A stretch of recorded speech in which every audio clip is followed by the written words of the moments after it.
करते हैं हम लोग cash flow statement. Cash flow statement हमारे वॉल्यूम 3 का बिल्कुल लास्ट चैप्टर है और इसी के साथ हमारी पूरी अकाउंटेंसी रिवाइज हो जाएगी। मतलब हमारा लास्ट डे है अकाउंटेंसी का, जो हमने 10 डेज का टारगेट सेट किया था, तो आज उसका लास्ट डे है और इस चैप्टर के साथ ही वो टारगेट भी हमारा कंप्लीट। ठीक है, देखो कैश फ्लो स्टेटमेंट एक इजी चैप्टर है, पर वो कब इजी है, अगर आपने उसका फॉर्मेट ढंग से समझा हुआ है तो। कैश फ्लो स्टेटमेंट के अंदर बेसिकली आपको 3 एक्टिविटीज बनानी सीखनी होती है, ऑपरेटिंग, इन्वेस्टिंग और फाइनेंसिंग। और तीनों का अपना अपना एक यूज है, अपना अपना एक फॉर्मेट है। अगर आपने फॉर्मेट पे कमांड बना ली तो आपको कैश फ्लो स्टेटमेंट इजी लगेगा, बट अगर आपको फॉर्मेट ही नहीं पता तो आप ना नेक्स्ट स्टेप जज नहीं कर सकते कि नेक्स्ट स्टेप क्या होगा। तो इसलिए आपको फॉर्मेट याद करना इसका बहुत जरूरी है, और वो याद ऐसे नहीं होता, आप जितना क्वेश्चन को प्रैक्टिस करोगे, जितनी बार उसको लिखोगे, उतनी बार ही आपको फॉर्मेट याद होगा। ठीक है, हमारा इस बुक का 8 मार्क्स कवर करता है आपके रिटन एग्जाम में। मोर ओवर जो आपने प्रैक्टिकल फाइल बनाई होगी उसमें भी स्पेसिफिक प्रोजेक्ट का पार्ट है ये, यानी कि प्रैक्टिकल पॉइंट ऑफ व्यू से भी इंपॉर्टेंट है, एज वेल एज जो आपके वॉल्यूम 3 के क्वेश्चंस आने वाले हैं उसमें सीधा सीधा एक 6 मार्क्स का क्वेश्चन आता है इसमें से, और 1+1 यानी कि एक एक नंबर के 2 क्वेश्चन भी आपको इसमें देखने को मिल सकते हैं। एक भी देखने को मिल सकता है और 2 भी देखने को मिल सकते हैं। ठीक है, अब पढ़ते हैं कि कैश फ्लो स्टेटमेंट्स होते क्या हैं। देखो कैश फ्लो, फ्लो का मतलब क्या होता है, किसी चीज का बहाव। अब यहाँ पे हमें बहाव किस चीज का पढ़ना है, कैश का। यानी कि जब हम बिजनेस करते हैं तो बिजनेस करते टाइम हमारे पास पैसा आता है और हमारे पास से पैसा जाता है, यानी कि हमारे पास कैश का इनफ्लो होता है और कैश का आउटफ्लो होता है। तो अभी कैश का इनफ्लो आउटफ्लो जो होता है ये अलग अलग एक्टिविटीज से होता होगा।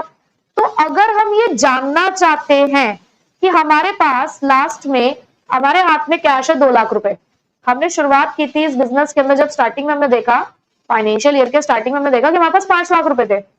Eight the end of the year हमने देखा हमारे हाथ में सिर्फ 2 लाख रुपए। तो भाई क्या हुआ, क्या सीधे सिर्फ 3 लाख का आउटफ्लो ही हुआ होगा बिजनेस के अंदर? क्या बिल्कुल भी बिजनेस से पैसा कोई आया ही नहीं होगा? ऐसा तो नहीं हो सकता। बिजनेस से पैसा पूरे साल में आया भी होगा और पैसा गया भी होगा। तो हमें यही डिटेलिंग चाहिए कि कैश फ्लो स्टेटमेंट हमें यह बताएगा कि किस तरीके से आपके बिजनेस में कहां कहां से पैसा आता है और कहां कहां से पैसा जाता है। लेकिन कैश का आना जाना बहुत जगहों से होता है। अब आप सभी चीजों को अगर एक साथ लेकर चलोगे तो कुछ भी समझ में नहीं आएगा। सो कैश फ्लो स्टेटमेंट के अंदर हमें देखना होता है कैश का flows which is inflow and outflows of cash and cash equivalent.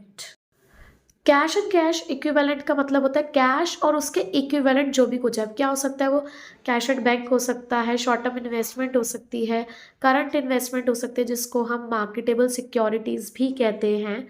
ठीक है, तो इन सभी चीज़ों से होने वाला कैश का inflow outflow during an accounting year, और कहाँ से, एक अकाउंटिंग ईयर के लिए हमें देखना है, कहाँ से देखना है, बहुत सारी एक्टिविटीज से कैश का इनफ्लो और आउटफ्लो होता है, बट हमने सारी एक्टिविटीज़ को 3 मेन एक्टिविटीज़ में डिवाइड किया है, operating, investing and financing activities. ठीक है, तो इन तीनों एक्टिविटीज से कितना कैश का इनफ्लो और आउटफ्लो होगा, 1 बाय 1 हमें वो चेक करना है। ठीक है, और ये कैश फ्लो स्टेटमेंट बनाई जाती है as per accounting standard 3। Okay, so now हम इसके अंदर देखते हैं कैश फ्लो स्टेटमेंट में तीनों एक्टिविटीज़ क्या होती हैं। तो सबसे पहले हमारे पास ऑपरेटिंग निकला है ऑपरेशन से। अब ये ऑपरेशन का मतलब क्या होता है, क्या होता है ऑपरेशन, बिल्कुल बताइए अब क्या होता है ऑपरेशन। नहीं, ये हॉस्पिटल वाला ऑपरेशन बिल्कुल भी नहीं है। ऑपरेशन से हमारा मतलब होता है काम। काम, ऑपरेशन मतलब जिस चीज़ का हम काम करते हैं, जिस चीज़ में हम डील करते हैं, लाइक हमारे गुड्स और सर्विसेज, यानी कि जो भी हम काम करते हैं उससे आने वाला पैसा, तो प्रिंसिपल रेवेन्यू प्रोड्यूसिंग एक्टिविटीज़ कहा जाता है ऑपरेटिंग एक्टिविटीज़ को। प्रिंसिपल रेवेन्यू मीन्स कि जैसे हम गुड्स और सर्विसेज में डील करते हैं तो उनको बेचकर जो हमारे पास पैसा आता है या उनको बनाने में जो पैसा हम खर्च करते हैं, तो उस कैश के इनफ्लो और आउटफ्लो को हम कहते हैं ऑपरेटिंग एक्टिविटीज़। तो पैसा का आना, पैसे का जाना, पर सिर्फ किस वजह से, हमारे ऑपरेशंस की वजह से। तो वो हमें यहाँ पर देखना है कि भाई हमें किस तरीके से यहाँ पर पैसा आ रहा है, कैसा जा रहा है, तो वो। अब ऑपरेटिंग एक्टिविटी के बाद हमें नेक्स्ट एक्टिविटी पढ़नी है जिसका नाम है इन्वेस्टिंग एक्टिविटी। अब इन्वेस्टिंग निकला है इन्वेस्टमेंट से। अब इन्वेस्टमेंट किस चीज़ में आप कर सकते हो, अब इन्वेस्टमेंट हम कहाँ कहाँ करते हैं ऑर्गेनाइजेशन में, फिक्स्ड एसेट्स में, या कहीं और हमने इन्वेस्टमेंट यानी कि पैसा लगाया किसी फाइनेंशियल एसेट्स में, शेयर्स खरीदे, डिवेंचर्स खरीदे, तो वो सब चीज़ें इन्वेस्टिंग एक्टिविटी में काउंट होती है। यानी कि it is the acquisition, acquisition means कुछ खरीदना, डिस्पोजल मीन्स बेचना, तो it is the acquisition and disposal of long term assets and other investments. यानी कि यहाँ पर हम सिर्फ लॉन्ग टर्म एसेट्स की बात करेंगे, लॉन्ग टर्म इन्वेस्टमेंट्स की बात करेंगे, शॉर्ट टर्म की बात हम यहाँ पर नहीं करेंगे। तो उससे होने वाला इनफ्लो आउटफ्लो हमारा इन्वेस्टिंग में काउंट होगा। Financing, financing means finance, finance means पैसा, पैसा यानी कि आपने कहाँ से आपके पास पैसा आया, कहाँ कहाँ आपके पास पैसा गया, तो उस वजह से जो भी कैश का इनफ्लो और आउटफ्लो हो रहा है वो हम फाइनेंसिंग एक्टिविटी में काउंट करेंगे। या हम कह सकते हैं कि ऐसी एक्टिविटीज़ जिससे चेंज हो रहा है size and composition of are capital structure. अब देखो हमारे पास कैपिटल स्ट्रक्चर में दो ही चीज़ें हैं, डेट और इक्विटी। अब डेट और इक्विटी की वजह से जो भी कैश का इनफ्लो और आउटफ्लो हो रहा होगा वो हम फाइनेंसिंग एक्टिविटीज़ में काउंट करेंगे, क्योंकि हम यहाँ पर पैसा या तो किससे उधार लेते हैं या हम शेयर्स में शेयर्स इशू करते हैं, तो उसकी वजह से जो भी कैश का इनफ्लो और आउटफ्लो है वो फाइनेंसिंग एक्टिविटीज़ में काउंट होगा। ये बोरोइंग्स रिप्रेजेंट करती है डेट को और ऑनर्स कैपिटल रिप्रेजेंट करेगी इक्विटी को। तो बेसिकली डेट और इक्विटी यहाँ पर हम देखेंगे। तो ये 3 एक्टिविटीज़ कैश फ्लो स्टेटमेंट्स के अंदर हैं जिसको हमें 1 बाय 1 पढ़ना है। तो अब हम स्टार्ट करने जा रहे हैं cash flow from operating activity. ये पूरा प्रॉपर फॉर्मेट है जिसको आपको फॉलो करना है ऑपरेटिंग एक्टिविटीज़ को बनाते टाइम। तो इस फॉर्मेट के अंदर आपको कुछ पार्ट्स में इस फॉर्मेट को पढ़ना पड़ेगा। तो 1 बाय 1 हम स्टार्ट करते हैं कि किस तरीके से ये फॉर्मेट स्टार्ट होगा। देखो, सबसे पहले आपको यहाँ पर रिक्वायरमेंट है नेट प्रॉफिट बिफोर टैक्स की। अब नेट प्रॉफिट बिफोर टैक्स जो आपको मिलेगा उसके लिए आपको ये प्रॉपर एक पूरा वर्किंग नोट आपके सामने आपको दिख रहा होगा, ये आपको बनाना पड़ेगा, जिसको मैं आपको क्वेश्चन के थ्रू ही बताऊंगी। तो देखो, जब आपको क्लास 11th में प्रॉफिट एंड लॉस अकाउंट बनाना सिखाया गया था, तो आपको पता है कि जब नेट प्रॉफिट निकालते हैं तो सबसे पहले हमें चाहिए होता है ग्रॉस प्रॉफिट, फिर उसके अंदर हम ऐड करते हैं ऑपरेटिंग इनकम और नॉन ऑपरेटिंग इनकम भी, और माइनस करते हैं ऑपरेटिंग एक्सपेंसेस और कुछ नॉन ऑपरेटिंग एक्सपेंसेस। तो नेट प्रॉफिट में तो ऑपरेटिंग और नॉन ऑपरेटिंग दोनों चीजें मिक्स है, मुझे हटाना है उसमें से सब कुछ क्योंकि मुझे ऑपरेटिंग तक पहुंचना है। देखो, लास्ट अपने नेट प्रॉफिट तक हमने नेट प्रॉफिट से स्टार्ट किया, हमें ऑपरेटिंग प्रॉफिट तक पहुंचना है, तो नॉन ऑपरेटिंग वाली चीजें हटानी है ना। तो आपने ग्रॉस प्रॉफिट के अंदर ऑपरेटिंग इनकम भी प्लस करी होगी और नॉन ऑपरेटिंग इनकम भी प्लस करी होगी, तो मुझे नॉन ऑपरेटिंग इनकम तो नहीं चाहिए ना, तो मैं क्या करूंगी, नॉन ऑपरेटिंग इनकम को हटा दूंगी। तो देखो, इसलिए हमने यहाँ पे लेफ्ट किया है नॉन ऑपरेटिंग इनकम को। आगे की बात भी करेंगे, पहले इतना समझेंगे, नॉन ऑपरेटिंग इनकम, ठीक है। अब इसी तरीके से नेट प्रॉफिट तक पहुंचने के लिए हमने ऑपरेटिंग एक्सपेंसेस भी माइनस करे होंगे और नॉन ऑपरेटिंग एक्सपेंसेस भी माइनस करे होंगे, जबकि हमें नॉन ऑपरेटिंग एक्सपेंसेस माइनस नहीं करने के चाहिए, तो ऑपरेटिंग वालों से मतलब है, तो इसलिए हमने नॉन ऑपरेटिंग एक्सपेंसेस क्या कर दिए हैं, प्लस। आपने नॉन ऑपरेटिंग एक्सपेंसेस उस टाइम पर माइनस कर दिए थे, हमें सिर्फ ऑपरेटिंग वालों से मतलब, हमें सिर्फ ऑपरेटिंग माइनस करने थे, तो आपने नॉन ऑपरेटिंग को क्या कर दिया, फिर से प्लस। नॉन ऑपरेटिंग इनकम को आप प्लस कर चुके थे, हमें नहीं चाहिए नॉन ऑपरेटिंग इनकम, तो उसको हमने क्या कर दिया, माइनस। तो जब आप ये काम करोगे तो आप ऑपरेटिंग प्रॉफिट तक पहुंच जाओगे।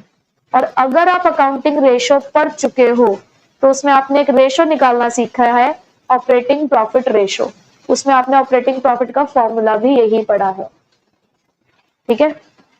अब बात करते हैं इस नॉन कैश की। ये नॉन कैश क्यों लिखा, हम कौन से स्टेटमेंट बना रहे हैं, कैश फ्लो। कुछ ऐसे खर्चे भी होते हैं जो ऑपरेटिंग होते हैं, जैसे कि डेप्रिसिएशन एक ऑपरेटिंग एक्सपेंस है बट वो नॉन कैश है, क्योंकि हमें कैश फ्लो के अंदर सिर्फ वो वाले ऑपरेटिंग एक्सपेंसेस चाहिए जो कैश में हो, तो नॉन कैश वालों को भी हम यहां से हटा रहे हैं, ठीक है। तो इसलिए यहाँ पे पूरी लाइन लिखी हुई है non cash and non operating expenses, और यहाँ पे लिखा हुआ है non cash and non operating income. ये बात समझ आ गई, चलो ठीक है। ये बात तो आपको समझ में आ चुकी है कि हम नेट प्रॉफिट से ऑपरेटिंग प्रॉफिट तक पहुंचने की कोशिश कर रहे हैं, बट यहां तक पहुंचेंगे कैसे, उसका एक लंबा रास्ता हमें तय करना है, ठीक है। तो जो हमारी पहली सीढ़ी है वो है net profit before tax and extraordinary items. अब इसको जानने के लिए पहले ये वर्किंग नोट बनेगा। सबसे पहले तो देखो, अगर मुझे बिफोर टैक्स तक पहुंचना है, देखो आपको लास्ट में प्रॉफिट एंड लॉस में ना आफ्टर टैक्स प्रॉफिट मिलता है, हमें बिफोर तक पहुंचना है, तो पहले उसके लिए मैं जानूंगी कि भाई है कितना, as per statement of profit and loss हमारे पास करंट ईयर का प्रॉफिट कितना है, तो हमारे पास क्वेश्चन में 2 ईयर की बैलेंस शीट होगी, दोनों का डिफरेंस निकाल के हमें करंट ईयर का प्रॉफिट मिल जाएगा। अभी सिर्फ आप फॉर्मेट समझो, क्वेश्चन के साथ आपको बहुत क्लैरिटी हो जाएगी कैसे करना है, ठीक है। अब इसके अंदर ना आपने बहुत कुछ कर रखा है, हमें बिफोर टैक्स पहुंचना है। बिफोर टैक्स का मतलब क्या है, उसमें से हमें टैक्स जो हमने माइनस कर रखा था उसे क्या करना पड़ेगा, प्लस। जो जो चीजें आपने ऐसी माइनस कर रखी थी उसे क्या करोगे आप, प्लस। तो इसको याद करने के लिए मेन ये 4 चीजें हैं। देखो होती तो बहुत सारी चीजें हैं, लेकिन मैंने सिर्फ मेन मेन लिखी है जो एक्चुअल में आपको क्वेश्चन में देखने को मिलेंगी। आपका बुक में अगर आप फॉर्मेट देखो तो बहुत लंबा चौड़ा है, और वो पूरा लंबा चौड़ा फॉर्मेट हमें इतना करने की जरूरत नहीं, वो कितनी सारी चीजें नहीं है। जो मेन मेन चीजें मैं आपको वही बता रही हूँ। तो इसको याद करने के लिए आप क्या कर सकते हो, पीपीटीआई। पीपीटीआई क्या है, P for provision for tax. Provision for tax का मतलब है, देखो जैसे हम बनाते हैं ना provision for doubtful debts. Provision for doubtful debts क्या कहते हैं कि हमें शक है कि शायद इतने % डेटर्स हमारे पैसा ना दे। ऐसे ही क्योंकि हमें हर साल टैक्स पे करना होता है, तो हमारा ये एक एस्टिमेशन होता है कि शायद हमें इतना टैक्स पे करना पड़ जाए, ठीक है। तो प्रोविजन फॉर टैक्स हमने वहां पे लेस किया होगा, इसलिए यहां पर उसे क्या कर देते हैं, ऐड। उसके बाद दूसरा पी है प्रपोज डिविडेंड, अभी समझाऊंगी ये सब चीजें क्या है।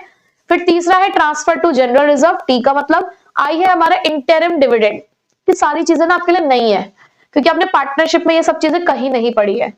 आपने कंपनी भी पढ़ ली है, लेकिन ऐसा कुछ अब तक अपने आपने पढ़ा नहीं है, कहीं पर भी नहीं पढ़ा है, तो सारी चीजें आपके लिए नहीं है। तो बहुत ध्यान से आपको समझना होगा कि ये सब चीजें क्या कहती है। तो मैंने आपको ये तो बता दिया कि प्रोविजन फॉर टैक्स क्या होता है, लेकिन इसकी कहानी भी यहाँ खत्म नहीं हुई है। इसकी कहानी थोड़ी सी लंबी है, लेकिन अभी जरूरत नहीं है उस कहानी को पढ़ने की। प्रोविजन फॉर टैक्स आपको क्वेश्चन में ओपनिंग और क्लोजिंग 2 बैलेंसेस दिए होंगे। अगर 2 बैलेंसेस दिए तो कोई दिक्कत नहीं है, बट अगर तीसरी इंफॉर्मेशन एक और आ गई तो अकाउंट बनाना पड़ता है। तो वो अकाउंट भी आपको सिखा दूंगी। पहले सिर्फ ये देखो कि प्रोविजन फॉर टैक्स ऐड होता है। कौन सा ऐड होता है, जो करंट ईयर का हमने प्रोविजन बनाया होगा वो ऐड होता है। कौन सा ऐड होता है, करंट ईयर वाला, ठीक है। आप यहां लिख सकते हो करंट ईयर।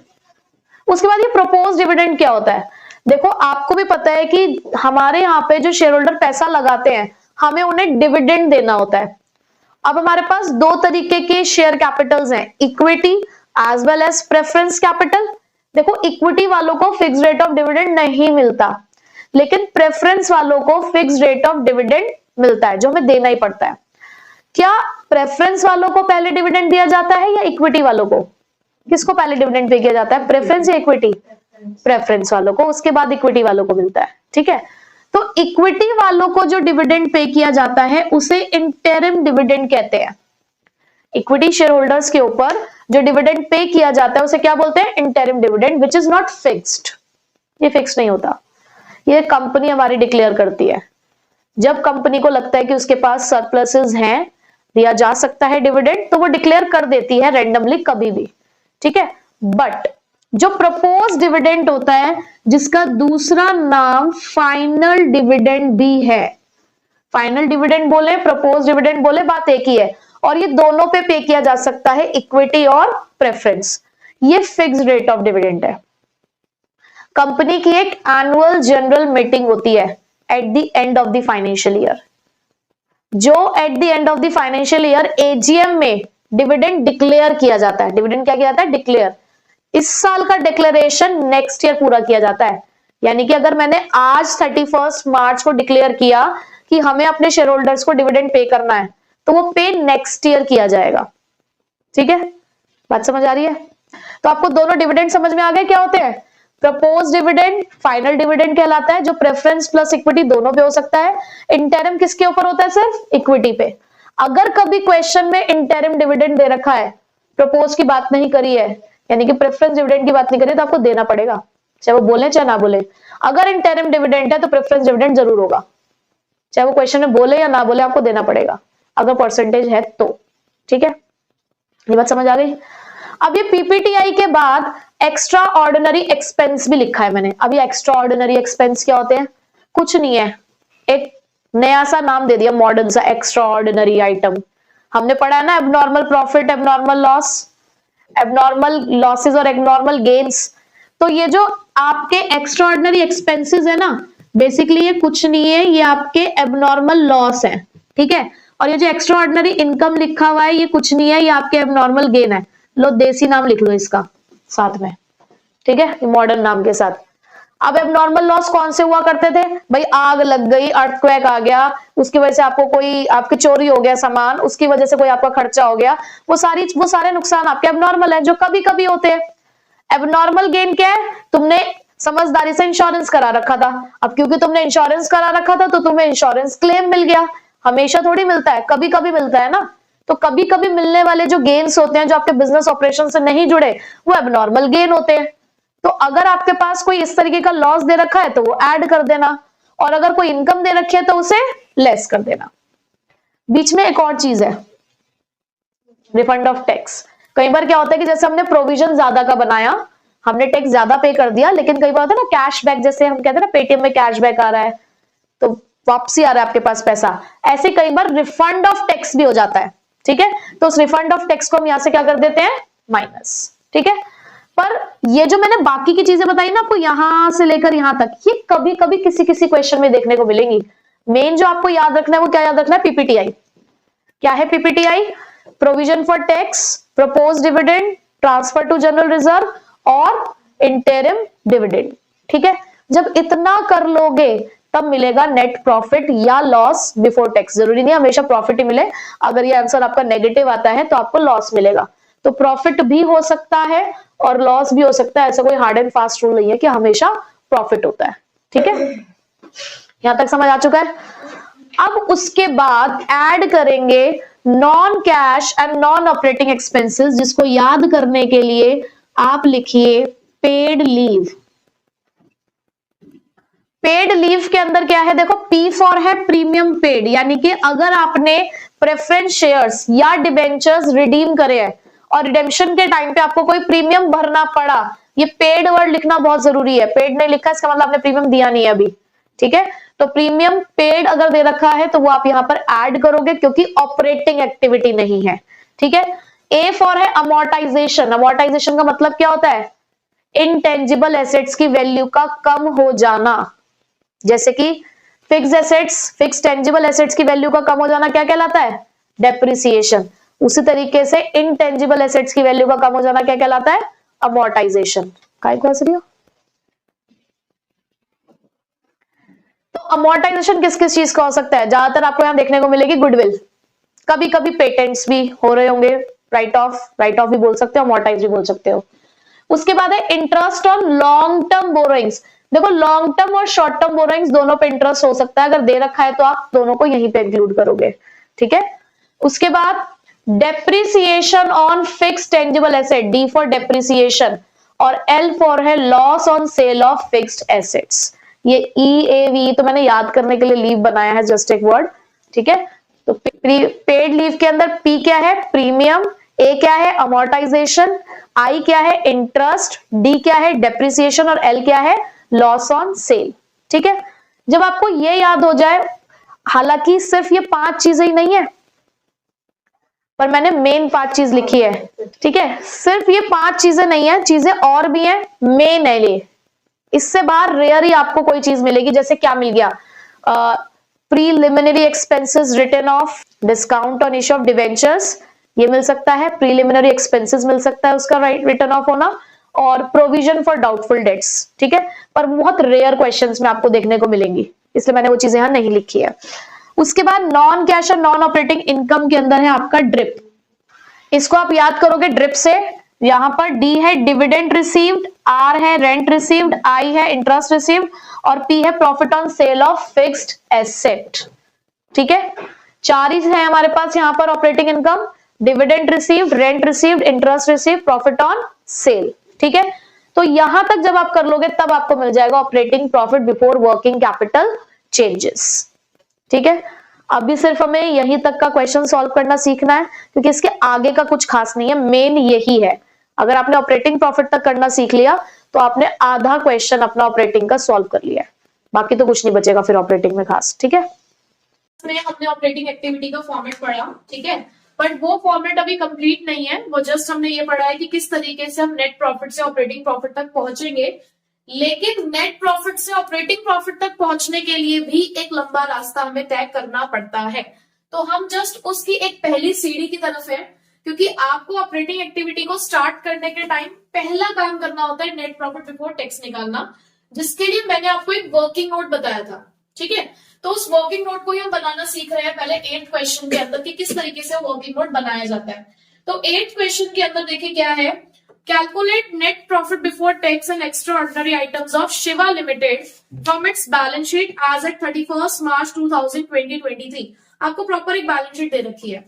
तो शुरुआत कैसे करनी है, देखो सबसे पहले आपको चाहिए या तो नेट प्रॉफिट या नेट लॉस, जो कि कहां से मिलेगा आपको, हमने उसमें लिखा था as per statement of profit and loss, जो कि बैलेंस शीट में कहां देखने को मिलती है, रिजर्व्स एंड सरप्लस। तो देखिए जरा बैलेंस शीट में क्या रिजर्व्स एंड सरप्लस है, बिल्कुल है। अब देखो रिजर्व्स एंड सरप्लस के अंदर आपको 2 ईयर के बैलेंसेस दे रखे हैं, एक है 2022 और एक है 2023। जो 22 है वो प्रीवियस ईयर है और जो 23 है वो करंट ईयर हो गया। देखो पिछले साल 1,45,000 का प्रॉफिट था, रिजर्व्स एंड सरप्लस अगर है तो उसके अंदर प्रॉफिट भी हुआ ना, सरप्लस का मतलब ही प्रॉफिट होता है।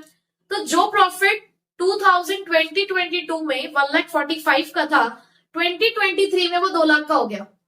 इसका मतलब करंट ईयर आपने कितना प्रॉफिट अर्न किया होगा, 55,000 का।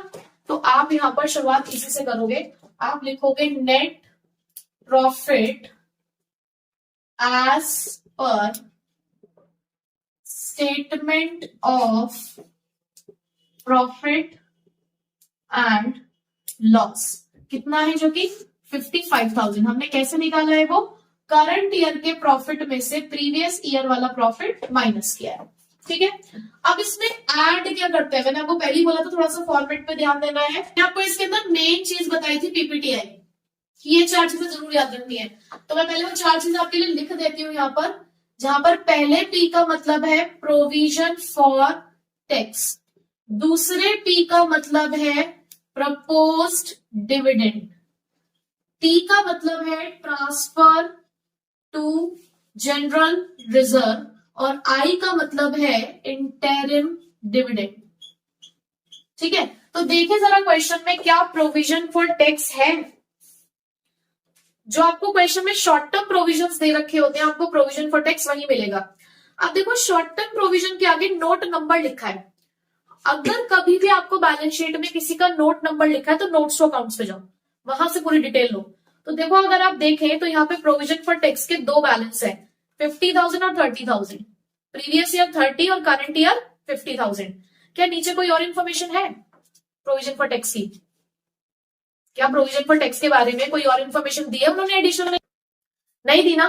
तो जब आपको कोई इन्फॉर्मेशन नहीं दी तो ये बात आप लिख भी सकते हैं अपने वर्किंग नोट्स में, लिखो ये बात, जहां आपने वर्किंग नोट्स बनाए हैं वहां लिखिए, if only current year and previous year balances of provision for tax are given, then it is assumed that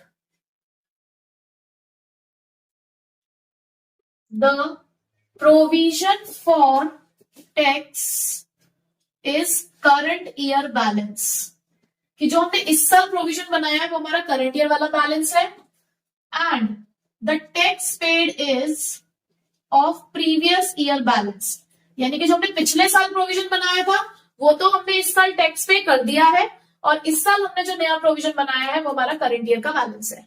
ठीक है, ये असम्पशन के साथ हम इस क्वेश्चन को अब सॉल्व करेंगे। अब इस क्वेश्चन में भी तो हमारे पास सिर्फ करंट ईयर और प्रीवियस ईयर का बैलेंस है, तो इस साल का प्रोविजन हमने कौन सा बनाया होगा, जो आपको यहाँ पर करंट ईयर का बैलेंस दे रखा है। देखो करंट ईयर का बैलेंस कितना है हमारे पास, 50,000, तो यहाँ पर आप ऐड करेंगे कितना, 50,000। क्या ये बात समझ आ चुकी है? ठीक है, उसके बाद नेक्स्ट हमें प्रपोज डिविडेंड ढूंढना है। प्रपोज डिविडेंड हमेशा आपको एडिशनल इंफॉर्मेशन में ही मिलेगा, बैलेंस शीट में नहीं मिलेगा, क्योंकि ये कंटिंजेंट लायबिलिटी की तरह लिखा जाता है। तो देखो नीचे आपको दे रखा है 22 और 23 दोनों का दे रखा है। अब इसके लिए भी नोट लिखिए, in proposed dividend only dividend of previous year will be considered. सिर्फ प्रीवियस ईयर के डिविडेंड को ही हमें कंसिडर करना है प्रपोज डिविडेंड में। रीजन बीइंग कि मैंने आपको बताया था कि कंपनी की एनुअल जनरल मीटिंग होती है, तो जो हमने पिछले साल डिविडेंड डिक्लेयर किया होगा वो इस साल पे किया जाता है। ठीक है, तो सिर्फ प्रीवियस ईयर वाले को ही आपको यहाँ पर देखना होगा। तो प्रीवियस ईयर का हमारे पास देखिए जरा डिविडेंड कितना है, 50,000 है वो भी, तो यहां पर भी आपने 50,000 लिया। Interim dividend paid, already question में आपको गिवन है 10,000 का। ठीक है, पीडीएन तो हो गया। अब उसके अलावा अगर रिफंड ऑफ टैक्स है तो वो भी देख लो। वैसे मुझे कहीं पे भी रिफंड ऑफ टैक्स यहाँ देखने को नहीं मिल रहा है। ठीक है, तो हम टोटल कर लेते हैं। ये हो गया आपका 1,65,000, तो ये आ गया आपका net profit before tax and extraordinary items. ठीक है, तो इस तरीके से वर्किंग नोट को हम सॉल्व करते हैं और पहला आपको पॉइंट मिलता है जिससे आप आगे की शुरुआत कर सकते हो। ठीक है, अब नेक्स्ट स्टेप की तरफ बढ़ते हैं, जहां पर अब हम सीखेंगे ऑपरेटिंग प्रॉफिट निकालना बिफोर वर्किंग कैपिटल चेंजेस।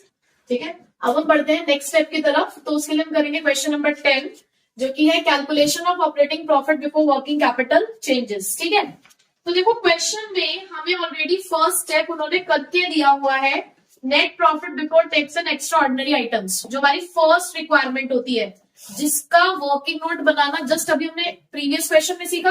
तो देखो यहां पर हमें गिवन है, तो ये लिखोगे आप net profit before tax and extraordinary items.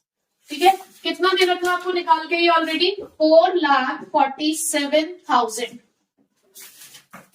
अब नेक्स्ट आप याद करो, इसके आगे का फॉर्मेट क्या था, आप ऐड करते हो इसके अंदर non cash and non operating expenses, जिसको याद रखने के लिए मैंने आपको बताया था पेड लीव, जहां पर P4 है प्रीमियम पेड। जरा ढूंढिए क्वेश्चन में कि क्या आपके पास प्रीमियम पेड है। कोई प्रीमियम नहीं है क्वेश्चन के अंदर। देखो लिखा है premium on redemption of preference shares. ये बात मैंने जब आपको फॉर्मेट पढ़ाया था तब भी समझाई थी कि सिर्फ प्रीमियम देखकर ही मत लिख देना। जब तक वर्ड पेड नहीं है तब तक आपको प्रीमियम यहाँ नहीं लिखना है। ठीक है, तो भले ही यहाँ पे प्रीमियम दे रखा है लेकिन इसके आगे एक वर्ड नहीं है पेड, इसलिए आप इसको नहीं लिखेंगे। ठीक है, आपको याद रखना है प्रीमियम पेड। ठीक, तो ये नहीं आएगा। अब A4 था अमोर्टाइजेशन। अमोर्टाइजेशन किस चीज का होता है, आपके इंटेंजिबल एसेट्स का।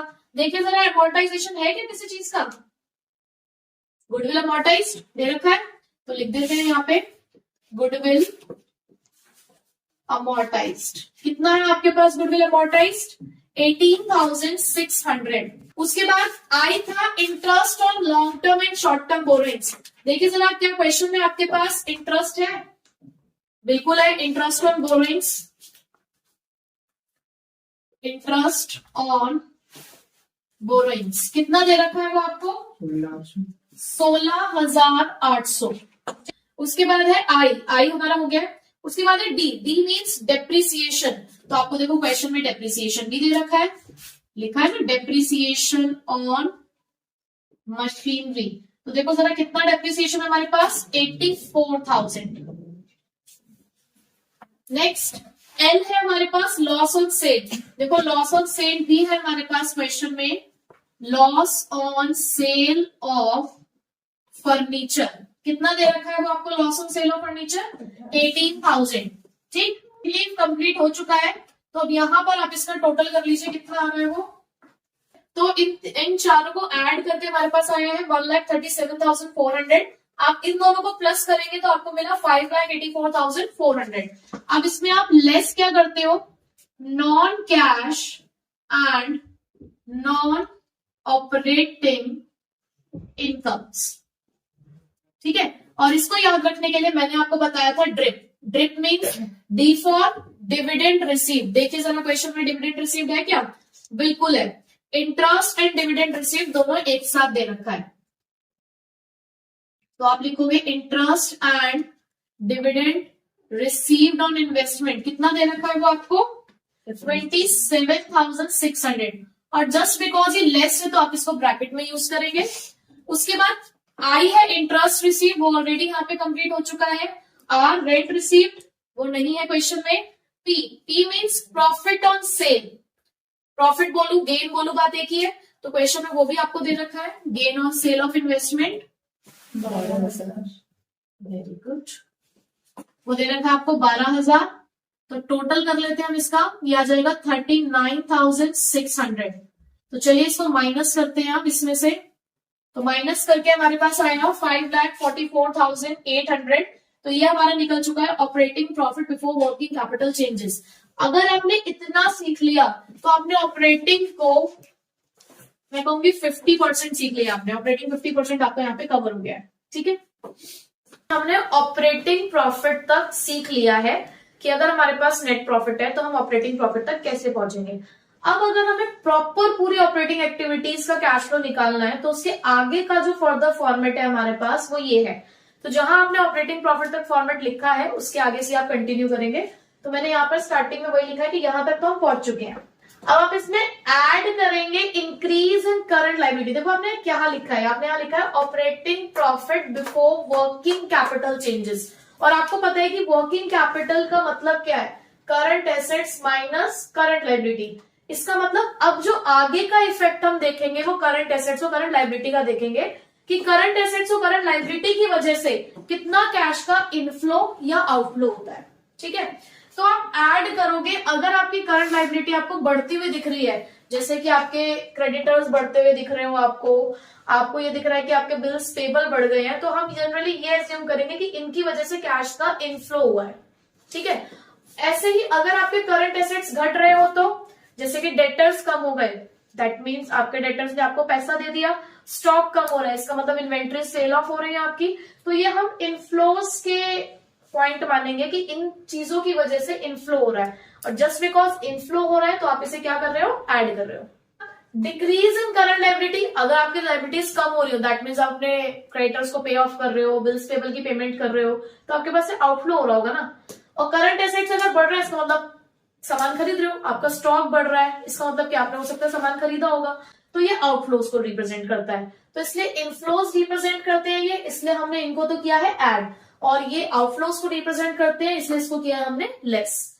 जब आप इतना कर लोगे तो आपको मिल जाएगा net cash generated from operations, यानी कि अपने ऑपरेशन से आप कितना कैश जनरेट कर पा रहे हो वो आपको यहां तक मिल चुका है। ये पॉजिटिव भी हो सकता है, नेगेटिव भी हो सकता है, इसमें ऐसा कुछ नहीं है कि हमेशा पॉजिटिव आएगा। पॉजिटिव आएगा तो ऐसे लिख देना, नेगेटिव आएगा तो ब्रैकेट लगा देना। ठीक है, उसके बाद आप यहां से माइनस करोगे टैक्स पेड। देखो ऊपर हमने एक टैक्स लिया है, प्रोविजन फॉर टैक्स, वो हमने माना था। प्रोविजन का मतलब क्या होता है, मानना है, हमने एस्टिमेशन था, बट यहाँ एक्चुअल में जो आपने टैक्स पे किया होगा वो माइनस करोगे। ठीक है, आप जो जो चीजें वहां पर ऐड करते थे वो यहाँ पे हम लेस करते हैं, और जो लेस करते थे उसे ऐड करेंगे। जैसे कि टैक्स पेड तो खैर लेस होगा ही, वहां आपने रिफंड ऑफ टैक्स क्या किया था, लेस, तो उसे यहाँ पर क्या करोगे, ऐड। वहां आप इनकम कर रहे थे लेस, तो यहाँ पे एक्स्ट्रा ऑर्डिनरी इनकम को क्या करोगे, ऐड। वहां आपने एक्स्ट्रा ऑर्डिनरी एक्सपेंसेस को किया था ऐड, तो यहाँ पे क्या कर दोगे उसे लेस। ये तीन चीजें आपको हमेशा देखने को नहीं मिलेंगी। एक्चुअल में आपका फॉर्मेट यही है, लेस टैक्स पेड तक। ये बहुत रेयर केसेस में आपको किसी किसी क्वेश्चन में देखने को मिलेगा। और लास्ट फिर आपका आ जाएगा net cash flow from operating activities. अब मैंने यहाँ पे एक बीच में कुछ और भी लिखा है, यूज्ड इन।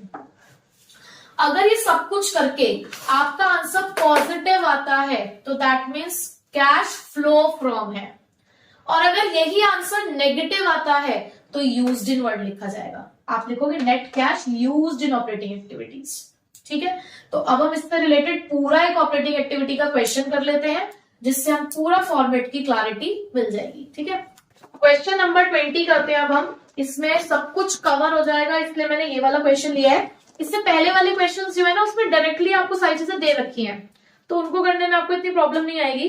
क्वेश्चन नंबर 20 ऐसा है जिसमें प्रॉफिट एंड लॉस दे रखा है और कुछ एडिशनल इन्फॉर्मेशन है, तो देखते हैं उसका इस्तेमाल हम कैसे करेंगे।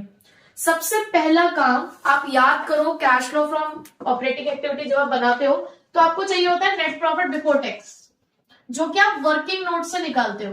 बट इस वाले क्वेश्चन में ना आप देखो जरा अगर इसको ध्यान से कि क्योंकि यहाँ पे प्रॉफिट एंड लॉस गिवन है तो आपको net profit before tax question में ऑलरेडी है। देखो जरा नेट प्रॉफिट बिफोर टैक्स कहां दे रखा है आपको, टोटल एक्सपेंस के नीचे 2,44,000 का, तो आपको ये फिगर ऑलरेडी गिवन है, वर्किंग नोट की जरूरत नहीं पड़ेगी। ठीक है, अब यहां पर ऐड करते हैं क्या, non cash and non operating expenses, जिसके लिए आप याद करो paid leave, P for premium paid. जरा देखो एडिशनल इंफॉर्मेशन में जाके कहीं कोई प्रीमियम वगैरह तो नहीं है, नहीं है। Amortisation, A for amortisation, amortisation देखिए जरा एक्सपेंसेस वाली साइड पे अमोर्टाइजेशन आपको दे रखे हैं, डेप्रिसिएशन एंड अमोर्टाइजेशन, तो इसमें डेप्रिसिएशन भी है और अमोर्टाइजेशन भी है। तो यहां से हम डायरेक्ट लिख देते हैं, कितने के हैं वो, 1,85,000। यस 1,85,000। ठीक है, आई फॉर इंटरेस्ट, देखो अगर आपको प्रॉफिट एंड लॉस गिवन है ना तो इंटरेस्ट होता है फाइनेंस कॉस्ट, तो अगर क्वेश्चन में फाइनेंस कॉस्ट गिवन है तो वो आपका इंटरेस्ट ऑन बोरोइंग्स कहलाता है। ठीक है, तो मेरे पास यहाँ पर फाइनेंस कॉस्ट है ही नहीं क्वेश्चन में, डेप्रिसिएशन हम ऑलरेडी लिख चुके हैं। लॉस ऑन सेल, ये जो आपको अदर एक्सपेंसेस का कॉलम दिख रहा है प्रॉफिट एंड लॉस में और उसके आगे नोट नंबर लिखा है, तो जरा पीछे नोट नंबर पे जाइए आप।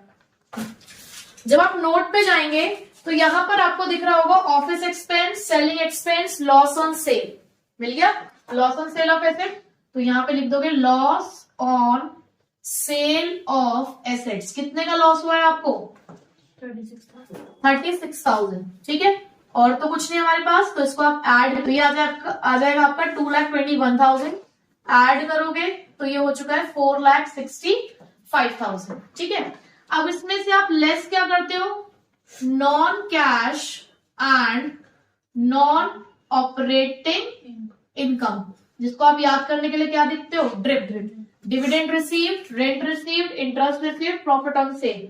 देखो जरा आपको ये मिलेगा अदर इनकम में। अब अदर इनकम के लिए भी नोट्स दे रखे हैं, तो देखो आप डिविडेंड रिसीव्ड और gain on sale of plant आपको दे रखा है, लिख देते हैं। तो डिविडेंड रिसीव्ड कितना है आपके पास, 5,000। यस 5,000, और profit on sale of plant कितना दे रखा है, 40,000, तो ये आपका टोटल हो गया 45,000 माइनस का, तो अब आपके पास जो प्रॉफिट है वो कितना आ चुका है, 4,20,000। इसे हम क्या बोलते हैं, operating profit before working capital changes. देखो यहां तक आप सीख चुके थे ऑलरेडी, आज मैंने इसके आगे का सिखाया है आपको, तो आगे अब आपने क्या करना है, ऐड करना है increase in current liability and decrease in current assets, और लेस क्या करना है आपने, decrease in current liability and increase in current asset. तो अब ये आपको मिलेंगे कहां, करंट एसेट्स और करंट लायबिलिटी, तो अभी करंट एसेट्स और करंट लायबिलिटी आपको कहां मिलेगा, अदर इंफॉर्मेशन में देखो आपको 4 चीजें दे रखी हैं।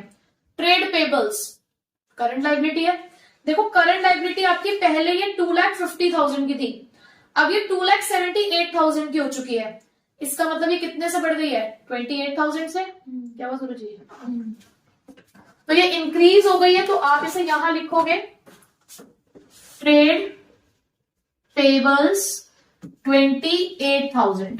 ठीक है, इसी तरीके से ट्रेड रिसीवेबल्स पहले थे 4,15,000 के, अब हो चुके हैं 4,52,000 के, तो ये बढ़ गए हैं, यानी कि इंक्रीज इन करंट एसेट्स में आप इसको लिखोगे ट्रेड रिसीवेबल्स, तो ये आ गया आपका 37,000 नेगेटिव में।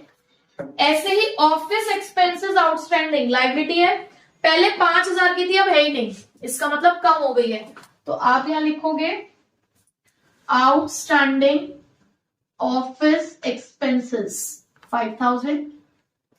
सेलिंग एक्सपेंसेस आउटस्टैंडिंग पहले 22 के थे, अब 25 के हो गए, इसका मतलब 3,000 से बढ़ गए हैं, तो आउटस्टैंडिंग सेलिंग एक्सपेंसेस ये 3,000 आ गए यहां पर। ठीक है, अब बच्चा क्या करता है, ये 4 चीजें देके खत्म। एक और एसेट है हमारे पास, नोट्स टू अकाउंट्स पे जाओ, चेंज इन इन्वेंट्री दे रखा है, उसमें आपके पास ओपनिंग इन्वेंट्री भी है, क्लोजिंग इन्वेंट्रीज भी है। ठीक है, आपके पास स्टार्टिंग में इन्वेंट्री 2,84,000 की थी, अब 3 लाख रुपीस की हो चुकी है। इसका मतलब 16,000 से आपकी इन्वेंट्री बढ़ गई है। तो एसेट का बढ़ना कहाँ आएगा आपका, नेगेटिव में।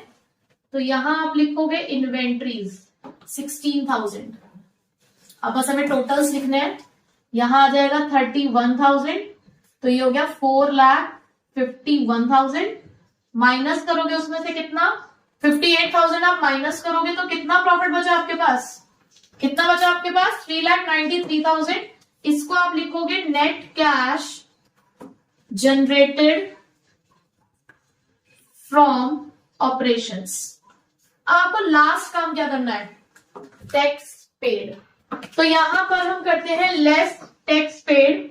अब टैक्स पेड कहां से आएगा, देखो या तो एडिशनल इंफॉर्मेशन में गिवन हो टैक्स पेड, और अगर नहीं गिवन होता तो जितने का हमने प्रोविजन बनाया है ना प्रॉफिट एंड लॉस अकाउंट में, जो आपको यहाँ दिख रहा है, उतने का ही हमने पे कर दिया होगा। ठीक है, या तो एडिशनल इंफॉर्मेशन में क्लैरिटी हो, नहीं है तो प्रॉफिट एंड लॉस में हमारे पास 64,000 का है, हमें मान के चल रहे हैं कि इतना ही टैक्स हमने पे कर दिया होगा। तो आप 64,000 माइनस करो, तो आपका आंसर आया 3,29,000, और पॉजिटिव आया तो इसे आप क्या लिखोगे, net cash flow from operating activities. ठीक है, तो ये था पूरा ऑपरेटिंग एक्टिविटी का क्वेश्चन, जिसमें हमने सब कुछ कवर अप किया। ठीक है, तो इस तरीके के क्वेश्चंस आपको प्रैक्टिस करने हैं कि सिंगल अगर ऑपरेटिंग एक्टिविटी बनाने के लिए आती है, प्रॉफिट एंड लॉस से आए, बैलेंस शीट से आए, तो आपको आनी चाहिए, बट उससे पहले फॉर्मेट की क्लैरिटी होनी चाहिए। ठीक है, फॉर्मेट अगर आपको आता होगा फटाफट लिखते चले जाओगे।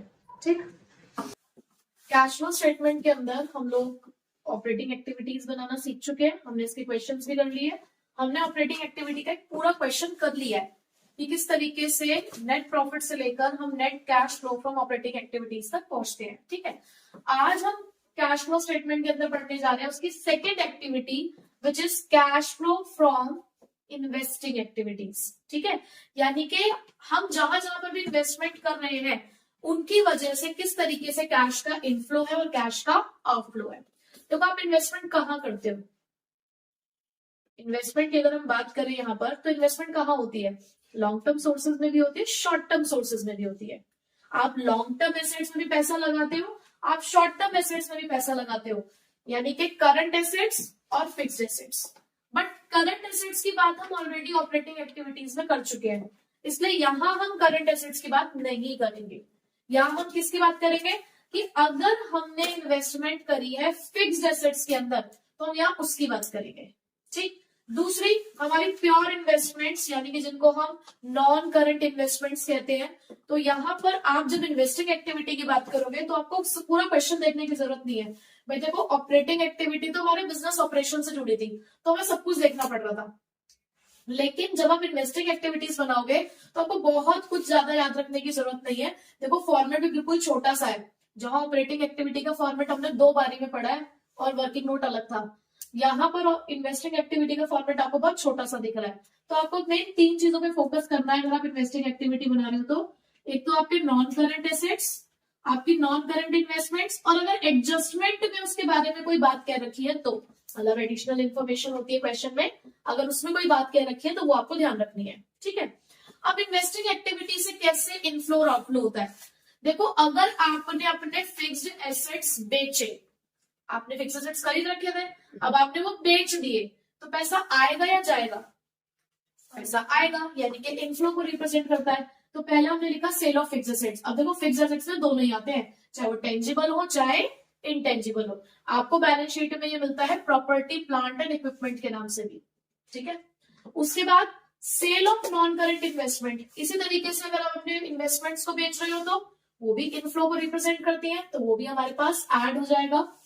Rent receive, dividend receive, interest receive, देखो ये तीनों इनकम इन्वेस्टमेंट की वजह से ही है। फॉर एग्जाम्पल, आपको रेंट रिसीव हो रहा है, क्यों, आपने कोई फिक्स्ड एसेट खरीद रखा है, बिल्डिंग, आपने उस बिल्डिंग को किसी को कमर्शियल पर्पस के लिए यूज करने के लिए दे रखा है, आपके पास रेंट आता है। वो रेंट क्यों आ रहा है, आपने इन्वेस्टमेंट करी तभी आ रहा है ना, तो रेंट रिसीव्ड इन्वेस्टिंग एक्टिविटी का पार्ट है।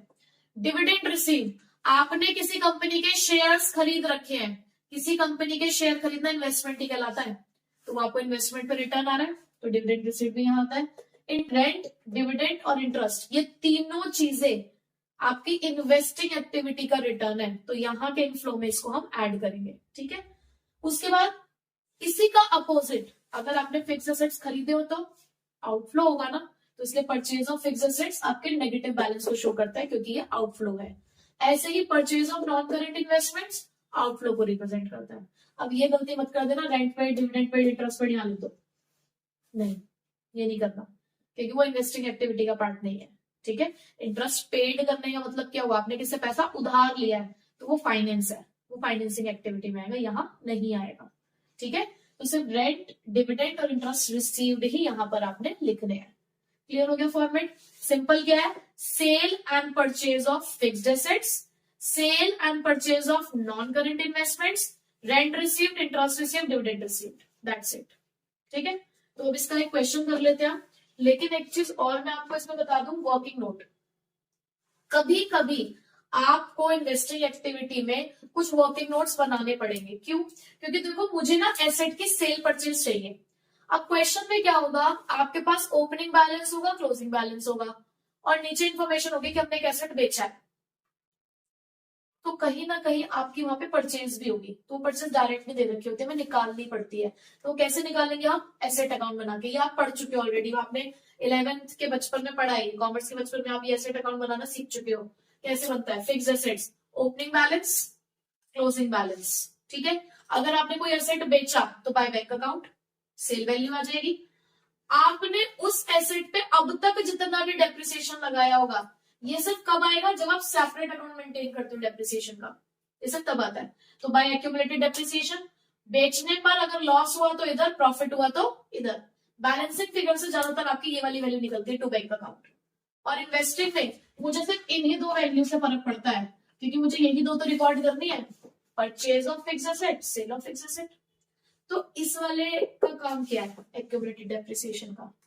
कभी कभी जैसे हमें ऑपरेटिंग और इन्वेस्टिंग दोनों बनानी होती है ना, तो ये वाला अकाउंट ऑपरेटिंग में काम आता है। क्यों? क्योंकि ऑपरेटिंग में ना मुझे ये वाला डेप्रिसिएशन चाहिए होता है, ये डेप्रिसिएशन आप ऑपरेटिंग में ऐड करते हो, वो करते हैं ना, add non cash and non operating income, sorry non cash and non operating expenses, वहां डेप्रिसिएशन आप लिखते हो, तो ये वाला डेप्रिसिएशन लिखा जाता है।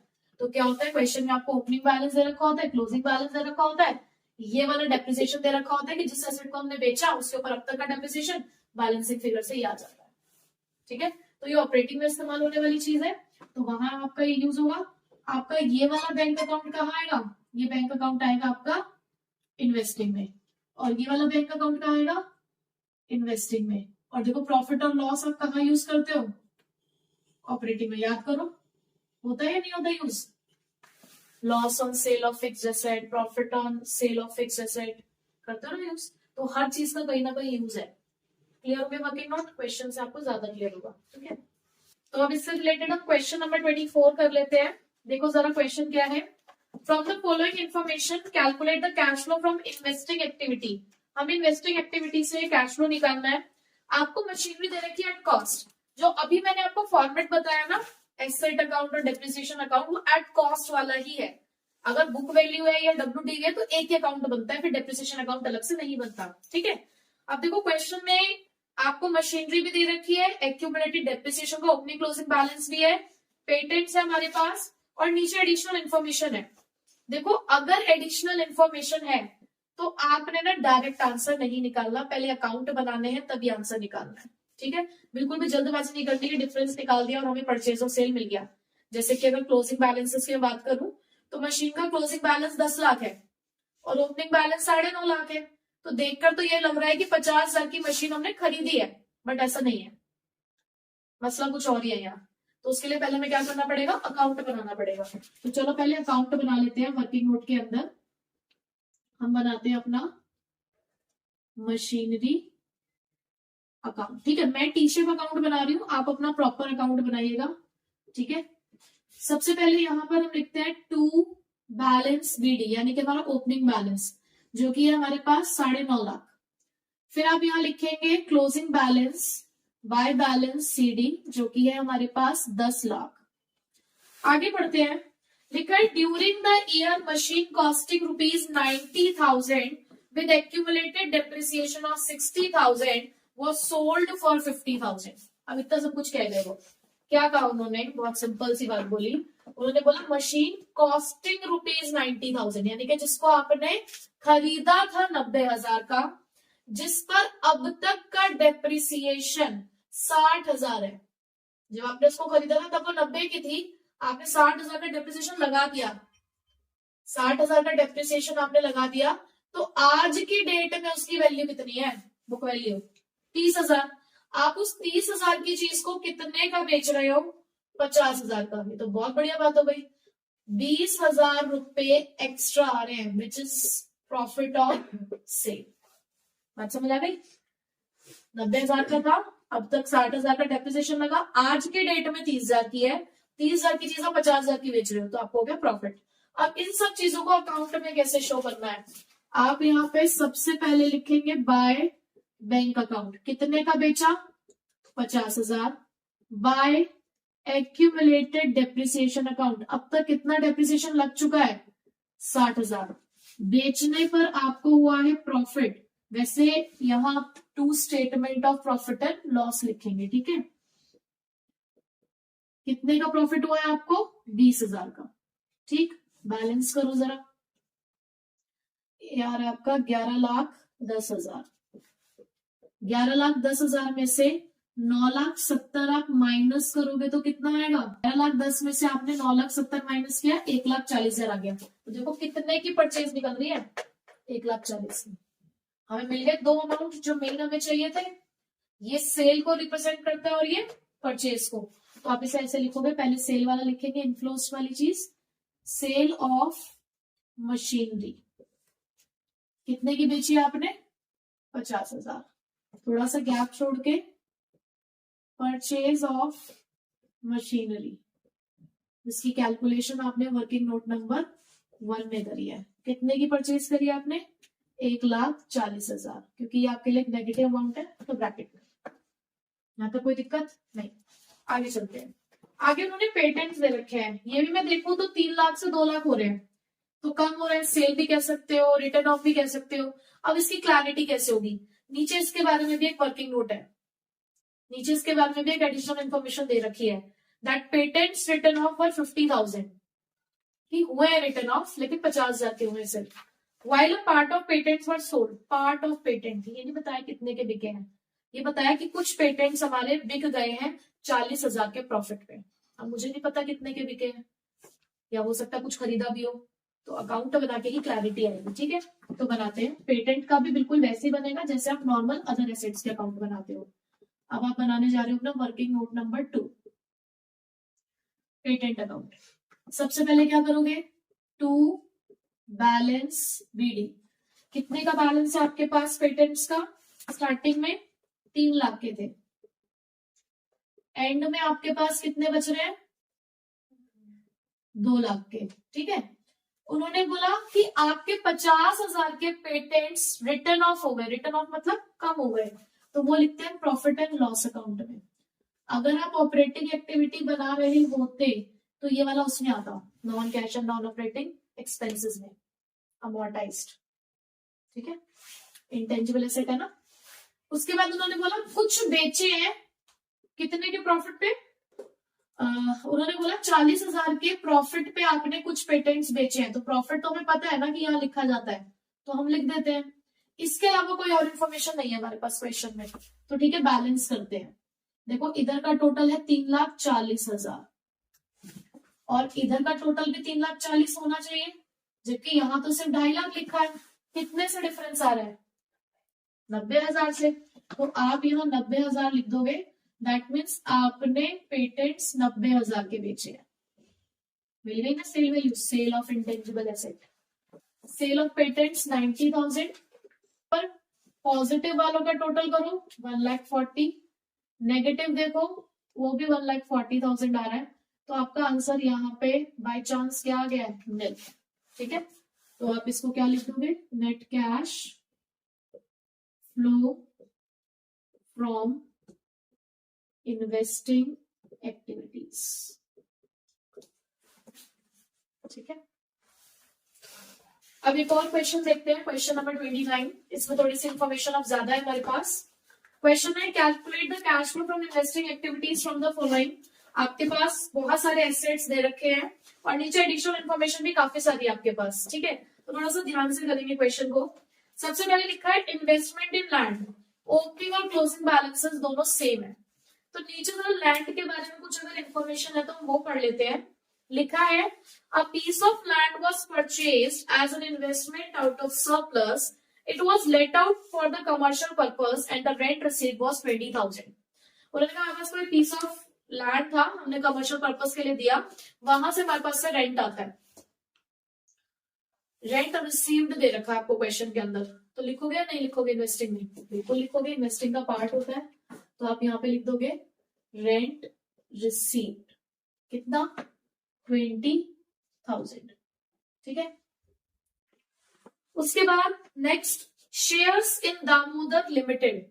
अब आपके पास इसका भी अमाउंट सेम है, ओपनिंग और क्लोजिंग, यानी कि आपने दामोदर लिमिटेड के शेयर्स खरीद रखे, इन्वेस्टमेंट है। नीचे सेकंड पॉइंट इसी के बारे में ही है, dividend receive from Damodar limited at the rate 12%। Dividend received वो भी हमारा इन्वेस्टिंग का पार्ट है, तो यहां पर लिख दो डिविडेंड रिसीव्ड। कितना अमाउंट? देखो 1.5 लाख दे रखा है, दोनों ही अमाउंट सेम है। अगर ये दोनों अमाउंट सेम ना होते तो प्रीवियस ईयर बैलेंस, या तो डेट दे रखी होती कि कब बढ़ा और घटा है हमारा बैलेंस। अगर डेट नहीं दे रखी, कोई अगर इन्फॉर्मेशन या डिफरेंट बैलेंसेस है, सपोज करो ओपनिंग होता है 1 लाख और क्लोजिंग होता है 1.5 लाख, तो जो प्रीवियस ईयर बैलेंस है यानी कि जो ओपनिंग बैलेंस है 1 लाख, आप उस पर कैलकुलेट करोगे। इट इज एन असम्पशन कि कभी भी अगर कुछ ही मेंशन ना हो, हमें इंटरेस्ट निकालना है, डिविडेंड निकालना है, तो हमेशा हमें ओपनिंग बैलेंस पे यानी कि प्रीवियस ईयर बैलेंस पे ही निकालना है। 18,000 लगा है, ठीक है। 12% लॉन्ग टर्म इन्वेस्टमेंट। अब देखो लॉन्ग टर्म इन्वेस्टमेंट के अमाउंट डिफर है, 50,000 की प्रीवियस ईयर में है और 80,000 की करंट ईयर में है। और नीचे इन्वेस्टमेंट के बारे में 5th पॉइंट भी हमें दिख रहा है that during the year 12% investments were purchase for ₹1 lakh and some investments were sold and interest on investment for the year was duly received।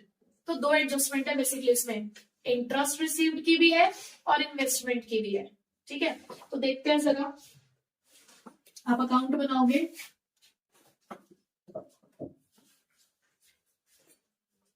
Working note बनाते हैं। वर्किंग नोट नंबर 1 किस चीज का बनाने जा रहे हैं? 12% इन्वेस्टमेंट अकाउंट, ठीक है। चलिए सबसे पहले लिखते हैं ओपनिंग बैलेंस। कितने का ओपनिंग बैलेंस है हमारे पास? 50,000। और क्लोजिंग बैलेंस कितना है हमारे पास? 80,000। ठीक, during the year 1 lakh rupees की इन्वेस्टमेंट आपने खरीदी थी, ठीक है। तो अगर आपने खरीदी थी तो आप यहां लिखोगे, परचेजेस आप यही लिखेंगे, इस बात का ध्यान रखिएगा, 1 लाख की। फिर उन्होंने बोला कुछ इन्वेस्टमेंट आपने 10,000 के प्रॉफिट पे बेची है। कितने की बेची है ये नहीं बताया, 10,000 के प्रॉफिट पे बेची है। तो ठीक है, हमें ये तो पता है ना कि प्रॉफिट इस साइड आता है, हमने यहाँ लिख दिया। हम जो जो इंफॉर्मेशन लिख सकते थे हमने लिख दिया है, तो हम बैलेंस कर लेते हैं। हमने देखा यहाँ का टोटल है 1,60,000 और यहाँ का टोटल है 80, तो बचा हुआ 80 कहाँ जाएगा? यहाँ पर। दैट मीन्स आपने 80,000 की इन्वेस्टमेंट बेची होगी। बताइए कोई दिक्कत? तो आप यहां पे लिख दोगे सेल ऑफ इन्वेस्टमेंट। कितने की बेची है आपने इन्वेस्टमेंट? 80,000 की। But at the same time आपने इन्वेस्टमेंट खरीदी भी है, तो परचेज ऑफ 12% इन्वेस्टमेंट। मुझे कैसे पता चला कि इन्वेस्टमेंट खरीदी है? ये लिखा ना आपने एड टू बैंक अकाउंट, और क्वेश्चन में क्लियरली गिवन भी था। क्वेश्चन में 5th पॉइंट के अंदर एक और लाइन लिखी हुई थी, interest on investment was duly received.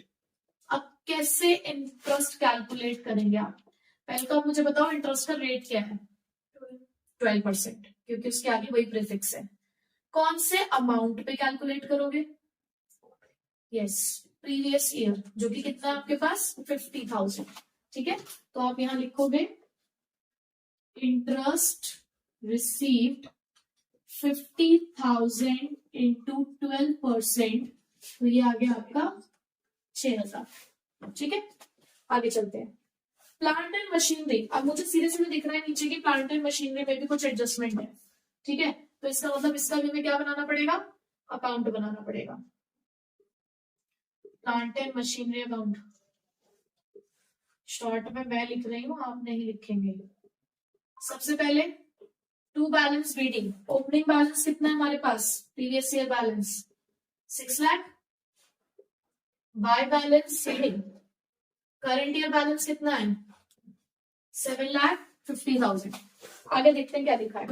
लिखा है अ मशीन कॉस्टिंग रुपीज 80,000, कॉस्टिंग 80 की है, डेप्रिसिएशन प्रोवाइडेड देयर ऑन, जिसके ऊपर अब तक 30,000 रुपए का डेप्रिसिएशन लग चुका है। पहले देखो क्या क्वेश्चन में एक्यूमुलेटेड डेप्रिसिएशन का ओपनिंग क्लोजिंग बैलेंस है, ये रखा है क्या, नहीं। तो मुझे ना उस एसेट की बुक वैल्यू से मतलब है। उन्होंने बताया आपने 80,000 का खरीदा था, 30,000 अब तक डेप्रिसिएशन लगा चुके हो, तो आज की डेट में कितने की है वो, ठीक है। 80,000 का आपने इसको खरीदा था, 30,000 उसके ऊपर अब तक डेप्रिसिएशन लग चुका है, आज की डेट में कितनी वैल्यू है इसकी 50,000। अब वो 50,000 वाली चीज आप 35,000 का बेच रहे हो, 50 की चीज 35 की बेच रहे हो, प्रॉफिट है लॉस कितने का 15,000 का। ठीक है, तो आप देखो इसको कैसे रिकॉर्ड करोगे, आप यहाँ लिखोगे बाय बैंक अकाउंट 35,000 और लॉस पे बेचा by profit and loss account 15,000। बताइए यहाँ पे कोई दिक्कत नहीं। आगे लिखा है पूरे साल आपने डेप्रिसिएशन 70,000 का लगाया अब तक सभी मशीन्स पर, तो बाय डेप्रिसिएशन अकाउंट 70,000। बस जितना लिख सकते थे उतना लिख दिया है। अब इधर का टोटल है आपका 8,70,000, इधर भी 8,70,000 लिखना है।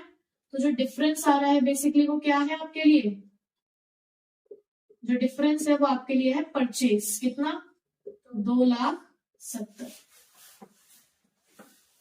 समझ आ रही है बात, सेल और परचेज उठाना है बस।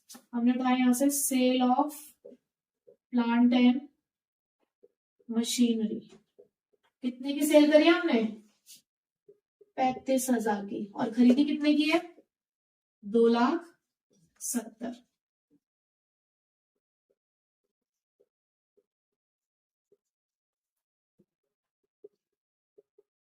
कोई समस्या नहीं, चलो आगे चलते हैं। पेटेंट्स, पेटेंट्स में भी ट्विस्ट है, फिर से अकाउंट बनाए पेटेंट्स का भी, यहाँ बना रही हूं मैं, ठीक है। ये हमारे पास वर्किंग नोट नंबर 2 था। तो अब पेटेंट्स का भी हम ओपनिंग बैलेंस देख लेते हैं। हमारे पास पेटेंट्स का ओपनिंग बैलेंस कितना है 1 लाख, क्लोजिंग बैलेंस कितना है 70,000। ठीक है, इंफॉर्मेशन वही जैसे प्रीवियस क्वेश्चन में थी कि हमारे 20,000 के पेटेंट्स रिटर्न ऑफ हो गए, तो रिटर्न ऑफ हो गए इसका मतलब खत्म हो गए ना, by profit and loss account 20,000। फिर लिखा है कि कुछ पेटेंट्स आपने 10,000 के प्रॉफिट पे बेचे हैं, तो प्रॉफिट आप इधर लिखते हो to profit and loss account, कितने के प्रॉफिट पे 10,000, जितना लिख सकते थे उतना लिख लिया, 1,10,000 इधर और 1,10,000 इधर, 90,000 माइनस करोगे 1,10,000 में से कितना आएगा 20,000। ये मिल गया आपको bye bank account balancing figure. क्या मिला यहाँ से सेल ऑफ पेटेंट्स। ठीक है, बस जगह भी खत्म हो गई सेल लिखने के लिए, लिख दो यहाँ, तो मैं थोड़ा सा यहाँ लिख देती हूँ क्योंकि ताकि सारी पॉजिटिव वैल्यूज एक साथ आ जाएं। सेल ऑफ पेटेंट्स है हमारे पास कितना 20,000। ठीक है, लास्ट इसमें हमें दे रखा है अब गुडविल। गुडविल पहले 1 लाख की थी, अब 1,50,000 की हो गई है, नीचे कोई इंफॉर्मेशन भी नहीं है, इसका मतलब हमने ये गुडविल खरीदी है। तो ये हो गया आपके पास परचेज ऑफ गुडविल, कितना 50,000। सारी इंफॉर्मेशन हो चुकी है, सिर्फ पहले इसका आप टोटल करेंगे पॉजिटिव का, ऐसे इधर नेगेटिव बनेगा। पॉजिटिव बैलेंसेस आए थे 1,79,000 टोटल, और नेगेटिव का बैलेंस टोटल आ रहा था हमारा 4,20,000। देखो नेगेटिव अमाउंट बड़ा है तो दैट मीन्स आपका आंसर नेगेटिव में आएगा विच इज 2,41,000। तो क्योंकि बैलेंस नेगेटिव में आया है तो आप इसे लिखोगे net cash used in investing activities. तो इसी के साथ इन्वेस्टिंग एक्टिविटीज को खत्म करते हैं। तो मैंने एक ऐसा क्वेश्चन आपको कराया जिसमें ऑलमोस्ट सारी बातें आपकी कवर अप हो चुकी है, ठीक है। तो आगे के जो क्वेश्चन है ना वो थोड़ा मिक्स आएंगे, जैसे कि एक साथ ऑपरेटिंग इन्वेस्टिंग बनानी है, इस तरीके के। बट हम पहले फाइनेंसिंग करेंगे, उसके बाद वाले क्वेश्चन करेंगे। इन्वेस्टिंग एक्टिविटी बनानी सीख ली, अब हमें पढ़नी है cash flow from financing activity, यानी कि हमारी जो थर्ड एक्टिविटी है अब उसको सीख लेते हैं। देखो मेन ऑपरेटिंग एक्टिविटी का ही लंबा चौड़ा फॉर्मेट था, फाइनेंसिंग में भी आपको इतना कुछ खास देखने को नहीं मिलेगा, ठीक है।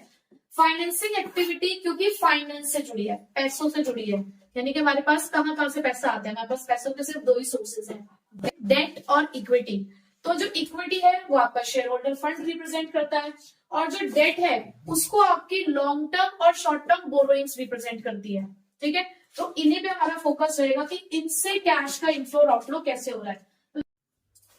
तो सबसे पहले स्टार्ट करते हैं इश्यू ऑफ शेयर से। अगर आपको शेयर्स बढ़ते हुए दिख रहे हैं, चाहे वो इक्विटी है चाहे वो प्रेफरेंस है, तो आपने उसको यहाँ पर पॉजिटिवली लेना है क्योंकि वो कैश का इनफ्लो है। सेकंड इश्यू ऑफ डिबेंचर्स अगर दे रखे हैं, देखो वैसे मैंने यहाँ पे लॉन्ग टर्म बोरोइंग्स भी लिख दिया है और आपको लॉन्ग टर्म बोरोइंग्स में देखने को मिलते हैं डिबेंचर्स।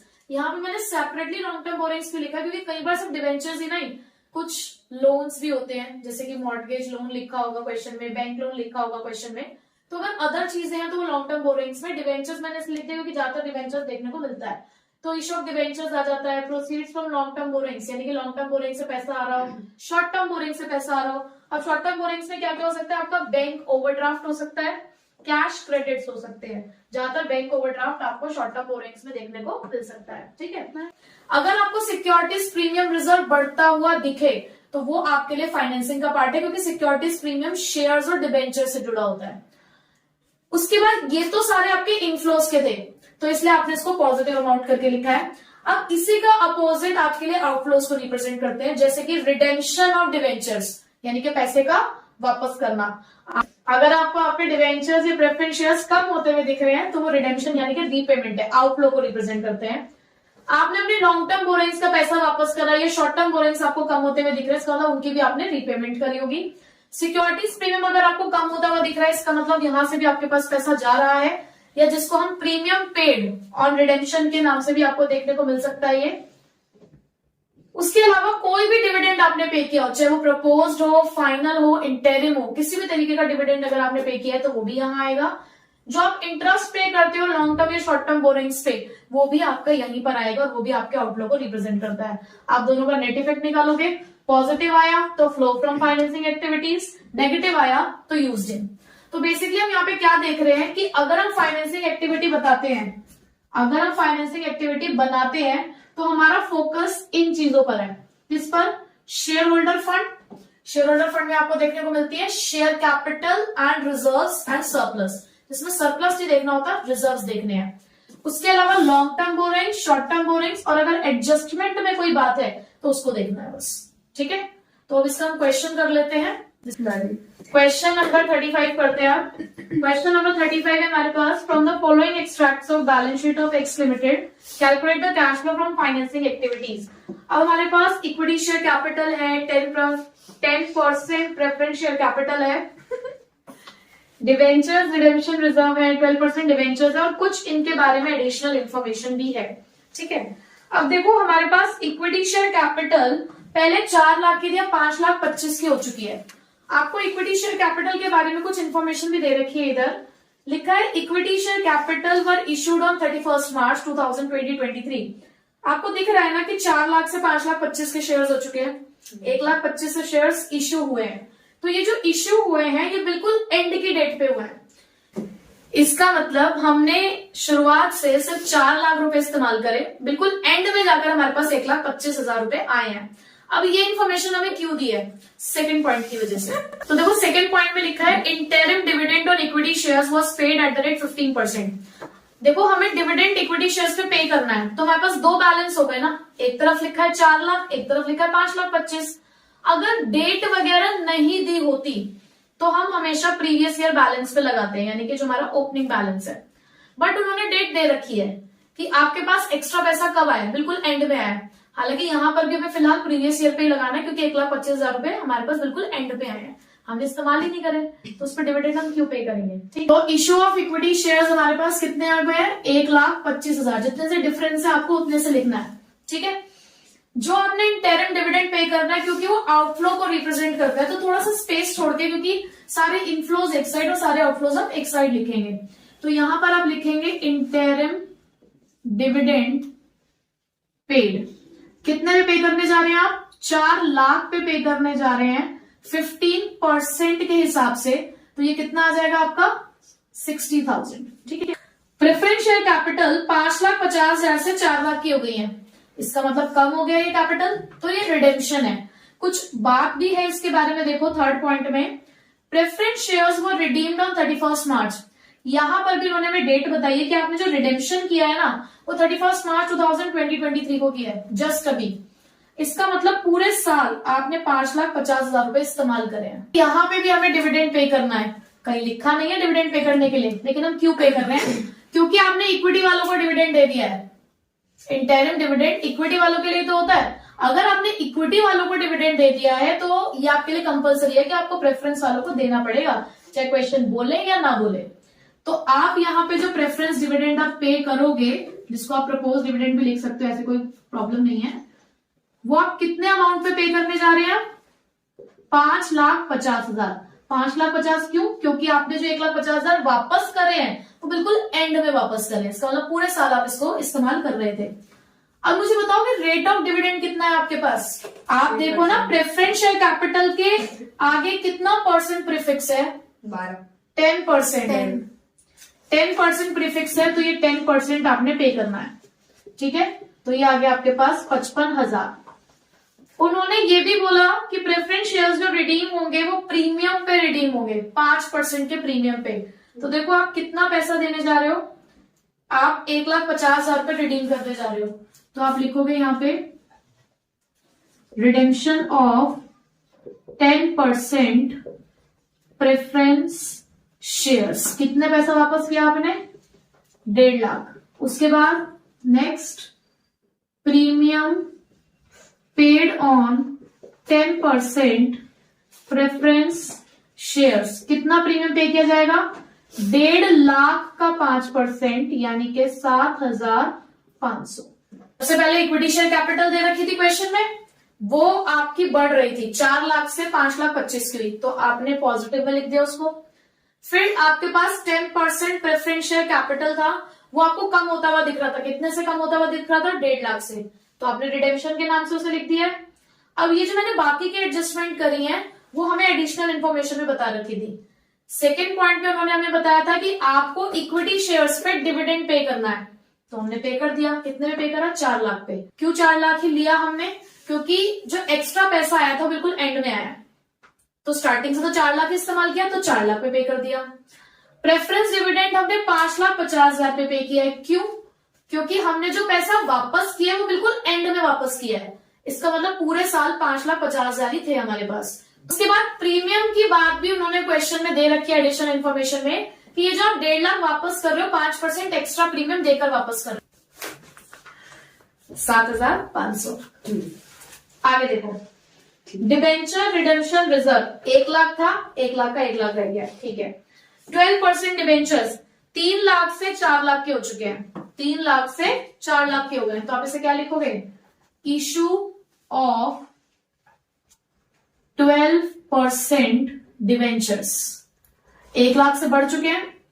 और इसके बारे में भी एडिशनल इंफॉर्मेशन में कुछ बात है, उन्होंने बोला है जो 12% डिवेंचर्स इश्यू हुए हैं 1 लाख के, वो बिल्कुल एंड में हुए हैं, इसका मतलब आपके पास पैसा कितना था अब तक, 3 लाख रुपए।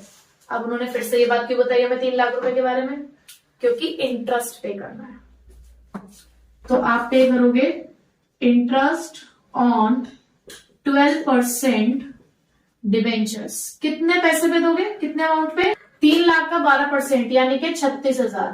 ठीक, सारी एडजस्टमेंट्स हम कर चुके हैं, बस हमें टोटलिंग करनी है। ये आ गया आपका 2,25,000 और ये आएगा आपका इनफ्लो का टोटल है हमारे पास 2,25,000 और आउटफ्लो है हमारे पास 3,08,500।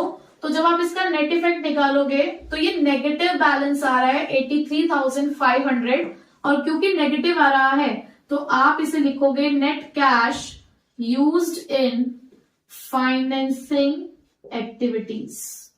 ठीक है, कैश फ्लो स्टेटमेंट के अंदर हमने तीनों एक्टिविटीज बनानी सीख ली। अब हम एक प्रॉपर क्वेश्चन कर रहे हैं जिसमें आपको पूरा कैश फ्लो स्टेटमेंट बनाना होता है, यानी कि तीनों एक्टिविटीज एक साथ बनानी है। और याद करो मैंने आपको फाइनेंसिंग एक्टिविटी तक का फॉर्मेट लिखवा रखा है। अब उसके बाद का जो काम है ना उसके आगे आपको ऐड करना होगा फॉर्मेट में, अभी 2-3 लाइनें वो आप वहीं पे ऐड करना, लेकिन मैं क्वेश्चन के थ्रू ही आपको वो चीज बता दूं। ठीक है, अलग से मैं फॉर्मेट उस चीज का नहीं बता रही, इस क्वेश्चन के अंदर ही मैं आपको वो आगे की चीज एक्सप्लेन कर दूंगी। ठीक है, तो देखो क्वेश्चन नंबर 44 है हमारे पास।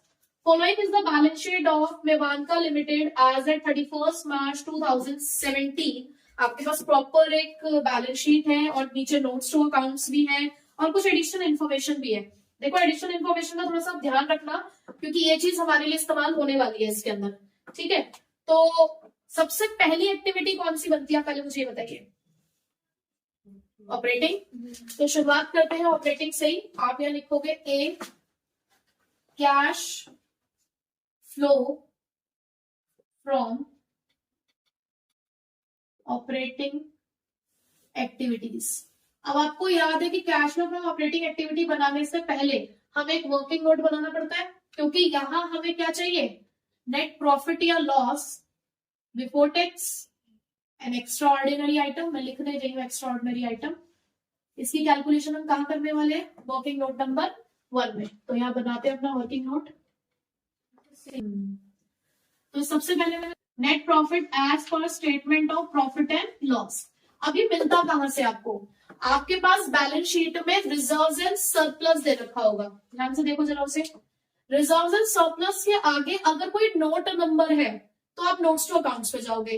रिजर्व्स एंड सरप्लस के आगे अगर आपको नोट नंबर लिखा है तो नोट्स टू अकाउंट्स पे जाओगे।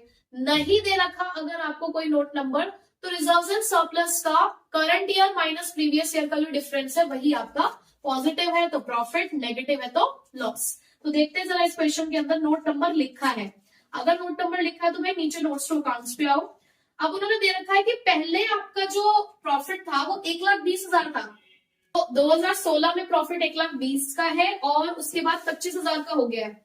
1,20,000 से 25 का हो गया है, इसका मतलब लॉस हुआ है ना। कितने का लॉस हुआ आपको, हमें यहाँ पे इसको हटाना पड़ेगा। प्रॉफिट नहीं हुआ हमें, अब हमें क्या हुआ है यहाँ पर, लॉस। तो हम यहाँ लिख देंगे net loss as per statement of profit and loss negative में 95,000, ब्रैकेट लगा दिया हमने। अब पीपीटीआई ऐड क्या करते हैं, पीपीटीआई मेन तो यही चाह रहा है, provision for tax, propose dividend और ट्रांसफर टू जनरल रिजर्व और इंटरिम डिविडेंड। सबसे पहले ढूंढो कि क्या प्रपोज डिविडेंड है क्वेश्चन के अंदर, कहीं पे नहीं है प्रपोज डिविडेंड ना। आपको इधर उधर कहीं ढूंढने की जरूरत नहीं होती, एडिशनल इन्फॉर्मेशन में देखना होता है बस। Provision for tax, provision for tax है ना, नोट्स टू अकाउंट्स में देखो।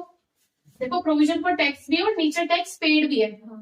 मैंने आपको ये बात समझाई थी कि अगर आपको प्रोविजन फॉर टैक्स का सिर्फ ओपनिंग क्लोजिंग बैलेंस दे रखा है यानी कि प्रीवियस ईयर और करंट ईयर है तो करंट ईयर वाला ऐड करते हैं, प्रीवियस ईयर वाला लास्ट में जाके लेस करते हैं। लेकिन यहाँ पे एक तीसरी इंफॉर्मेशन भी है, उन्होंने खुद बता दिया कि टैक्स पेड कितना है। जब उन्होंने खुद बता दिया टैक्स पेड कितना है तो प्रोविजन कितने का बना होगा हमें नहीं पता। तो आज आप प्रोविजन फॉर टैक्स का अकाउंट सीखोगे कि प्रोविजन फॉर टैक्स का अकाउंट कैसे बनता है। तो वर्किंग नोट नंबर 2 बनाते हैं, प्रोविजन फॉर टैक्स। ठीक है, इसका opening balance by balance BD to balance CD. आपको पता है प्रोविजंस के जो बैलेंसेस होते हैं वो क्रेडिट साइड से स्टार्ट होते हैं।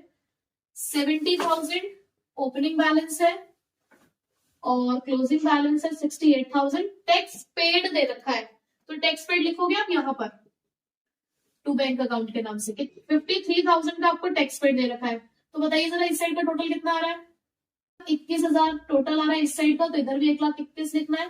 तो जो यहाँ पर डिफरेंस आएगा वही बेसिकली आपने इस साल प्रोविजन बनाया है तो इसे लिखोगे by statement of profit and loss. ये निकाला आपने बैलेंसिंग फिगर से। तो ये आ गया आपका 51,000 यानी कि इस साल आपने 51,000 का प्रोविजन बनाया है तो उसे आप यहाँ पे लिखोगे प्रोविजन फॉर टैक्स। आपने वर्किंग नोट नंबर 2 में इसकी कैलकुलेशन दिखा दी है। ठीक है, अब ट्रांसफर टू जनरल रिजर्व, कोई जनरल रिजर्व मुझे नहीं दिख रहा है क्वेश्चन के अंदर। इंटरिम डिविडेंड भी एडिशनल इन्फॉर्मेशन में होता है, वो भी नहीं है। रिफंड ऑफ टैक्स भी नहीं है, ना कोई एक्स्ट्राऑर्डिनरी आइटम की बात हुई है। तो यहीं पे हमारा क्वेश्चन सॉल्व हो जाता है। तो ये 44,000 आपका नेगेटिव में आ रहा है, तो आप इसे लिखोगे net loss before tax and extra ordinary item. ठीक है, तो यहां पर भी हम इसको लॉस कर देते हैं और ये आ गया हमारा 44,000। ठीक है, अब ऐड क्या करते हैं हम, non cash and non operating expenses, जिसको आपने कैसे याद किया हुआ है, पेड लीव। ठीक है, तो पेड लीव के लिए पी क्या है हमारे पास, प्रीमियम पेड। आप क्वेश्चन पढ़ रहे हो, पढ़ते पढ़ते बहुत सारी चीजें दिख जाती है कि कहीं हमें प्रीमियम दिखा नहीं है सच क्वेश्चन के अंदर, क्योंकि प्रीमियम पेड की बात जो होती है वो भी एडिशनल इन्फॉर्मेशन में दिख जाती है।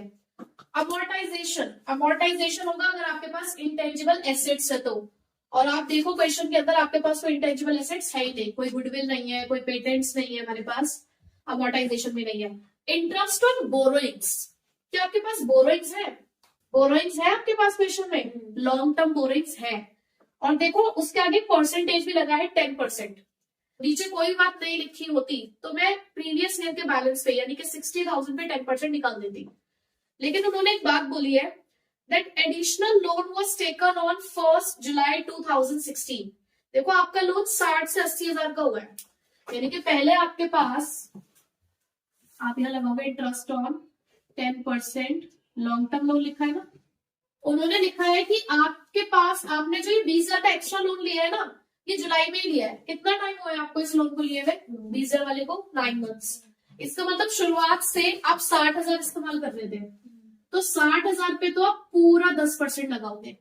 ठीक है, लेकिन जो रिमेनिंग 20,000 आपके पास लोन आया है उसे इस्तेमाल करते करते अभी बस आपको 9 मंथ्स ही हुए हैं, तो उसपे आप 9 मंथ्स का लगाओगे। ठीक है, तो ये हो गया आपका 2,1500 यानी कि 7,500। तो ये आपका निकल कर आया है 7,500। ठीक है, उसके बाद डी क्या है हमारे लिए, डेप्रिसिएशन।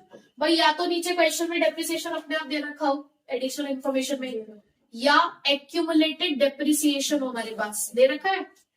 अब एक्यूमुलेटेड डेप्रिसिएशन को करने से पहले नीचे देखो कोई और इन्फॉर्मेशन तो नहीं है डेप्रिसिएशन से रिगार्डिंग, अगर कोई इन्फॉर्मेशन नहीं है तो डिफरेंस लेना है। आपके पास एक्यूमुलेटेड डेप्रिसिएशन पहले 23,000 का था, अब वही 48,000 का हो गया है।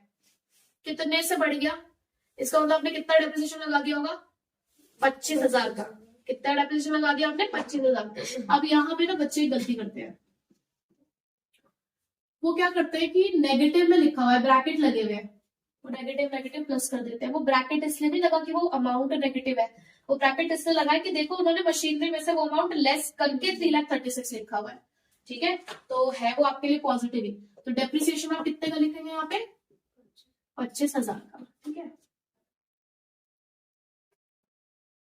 उसके बाद नेक्स्ट क्या है हमारे पास, एल। एल मतलब loss on cell.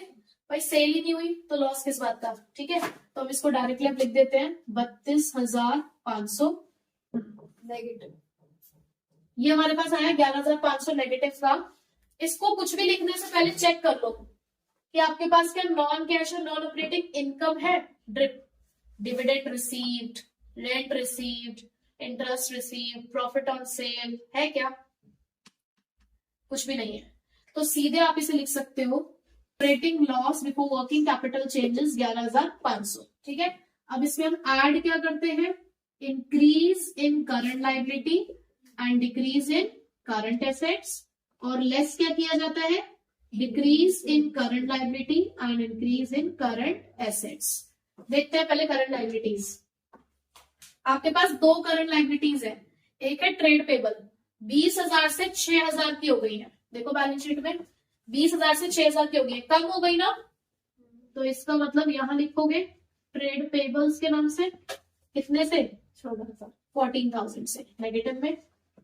Short term provision, देखो short term provision provision for tax है, जिसका ट्रीटमेंट आप अलग लेकर चल रहे हो, तो वो यहाँ पर दोबारा नहीं आएगा। तो करंट लायबिलिटीज तो आपने देख ली। करंट एसेट्स पे आइए। करंट एसेट्स में आपके पास इन्वेंट्रीज है, 60,000 की थी, 60,000 की थी, 67 की हो चुकी है। 7,000 से बढ़ गई। इन्वेंट्रीज 7,000, ठीक है। उसके बाद ट्रेड रिसीवेबल्स 65 से 51 के हो चुके हैं, कब हो गए हैं, तो यहां पे लिखोगे कितने से कम हुए हैं, 14,000 से, ठीक है। ये पॉजिटिव बैलेंस है हमारे लिए 14,000। उसके बाद कैश एंड कैश इक्विवेलेंट में लिख दूं, नहीं, कैश एंड कैश इक्विवेलेंट का थोड़ा ट्रीटमेंट अलग होता है, भले वो करंट एसेट्स में लिखे हुए, लेकिन उसे हमें यहाँ पे कंसिडर नहीं करना है। अदर करंट एसेट्स अगर आप देखें पहले 4,000 के थे, अब है ही नहीं, तो उसे भी आप यही लिखोगे, ठीक है। तो हमारे पास पॉजिटिव आ चुका है बैलेंस 18,000। अब ये पॉजिटिव हो चुका है हमारे लिए, बट फिर से नेगेटिव बैलेंस आ गया हमारे पास 21,000 का, तो ये हमारा आया 14,500 नेगेटिव का, जिसे हम बोलेंगे net cash generated from operation. इसमें से आप टैक्स पेड करोगे, टैक्स पेड आपका ये रहा 53,000, जो आपको नीचे इन्फॉर्मेशन में भी दे रखा था। अभी नेगेटिव नेगेटिव प्लस हो जाएंगे दोनों, तो ये आ गया आपका 67,500 नेगेटिव है। तो क्योंकि ये नेगेटिव है तो इसे आप लिखोगे net cash used in operating activities. अभी सिर्फ हमने एक ही एक्टिविटी बनाई है, ऑपरेटिंग। अभी हमें इन्वेस्टिंग, फाइनेंसिंग और लास्ट का जो नेट इफेक्ट है वो सब भी करना है, ठीक है। तो पहले इसे नोट कर लो, फिर आगे बी और सी बनाते हैं। फिर हम बनाते हैं cash flow from investing activity. मैंने आपको बताया था कि जब आप इन्वेस्टिंग एक्टिविटी बनाओगे, देखो ऑपरेटिंग के लिए पूरा क्वेश्चन देखना होता है, बट इन्वेस्टिंग के लिए आपका फोकस रहना चाहिए non current assets, non current investments और एडिशनल इंफॉर्मेशन, ठीक है। पूरे क्वेश्चन की तरफ आपको देखने की जरूरत नहीं पड़ती है इतना। अब देखो यहाँ पे नॉन करंट एसेट्स की अगर मैं बात करूं तो नोट नंबर है, तो डायरेक्टली ऊपर से ही मत कंक्लूजन निकालना, नोट्स टू अकाउंट्स पे आना। देखो नोट्स टू अकाउंट्स में आपके पास दो चीजें हैं नोट नंबर 4 पे। मशीनरी अगर हम देखें तो पहले 2,15,000 की थी, अब 3,84,000 की हो गई है, बढ़ गई है, और नीचे कोई इन्फॉर्मेशन भी नहीं है फर्दर हमारे पास। तो अब 15,000 से 2,15,000 से 3,84,000 की आपकी मशीनरी हो गई, इसका मतलब बढ़ गई है। और डेप्रिसिएशन अकाउंट आप सेपरेट मेंटेन करके चल रहे हो, सेल कुछ हुई नहीं है, तो इसका मतलब ये जो आपको मशीन बढ़ती हुई दिख रही है, दैट मीन्स आपने परचेज की है इसीलिए बढ़ रही है। तो आपको यहाँ अकाउंट बना के टाइम वेस्ट करने की जरूरत नहीं है। हाँ, अगर नीचे कोई और इन्फॉर्मेशन होती तो हमें अकाउंट बनाना पड़ता, ठीक है। तो बताइए जरा कितने से इंक्रीज हुई है, तो ये आपका आ रहा है 1,69,000, ठीक है। अब आप देखो कि कोई नॉन करंट इन्वेस्टमेंट है क्या आपके पास, क्वेश्चन नहीं है, कोई एडिशनल इन्फॉर्मेशन भी नहीं है, इसका मतलब यही हमारा आंसर आ गया। देखो कितना इजी है, बड़े वाले क्वेश्चन में ज्यादा कुछ नहीं होता, मेन ऑपरेटिंग एक्टिविटी है, ये भी आपकी नेगेटिव आ रही है, तो net cash used in investing activities 1,69,000, ठीक है। अब आपने सी एक्टिविटी बनानी है, कौन सी, cash flow from financing activities. अब इसका भी मैंने आपको बताया है कि जब आप फाइनेंसिंग एक्टिविटी बनाओ तो आपका फोकस रहना चाहिए share holder fund, non current liabilities और शॉर्ट टर्म बोरोइंग्स अगर है, या एडिशनल इंफॉर्मेशन कोई कहती है तो उसकी तरफ ध्यान देना आपको, ठीक है। तो अब शेयर होल्डर फंड पे देखो जरा, शेयर कैपिटल 1,00,000 से 3,00,000 की हो गई है, इंक्रीज हो गई है, तो आप लिखोगे इशू ऑफ शेयर कैपिटल 1,00,000 से 3,00,000 की हो गई, इसका मतलब 2,00,000 से बढ़ गई, पॉजिटिव है। रिजर्व एंड सरप्लस की अगर बात करूं तो हमने पहले ही प्रॉफिट और लॉस का इफेक्ट ले चुके हैं, तो यहाँ पे नहीं आएगा कुछ भी।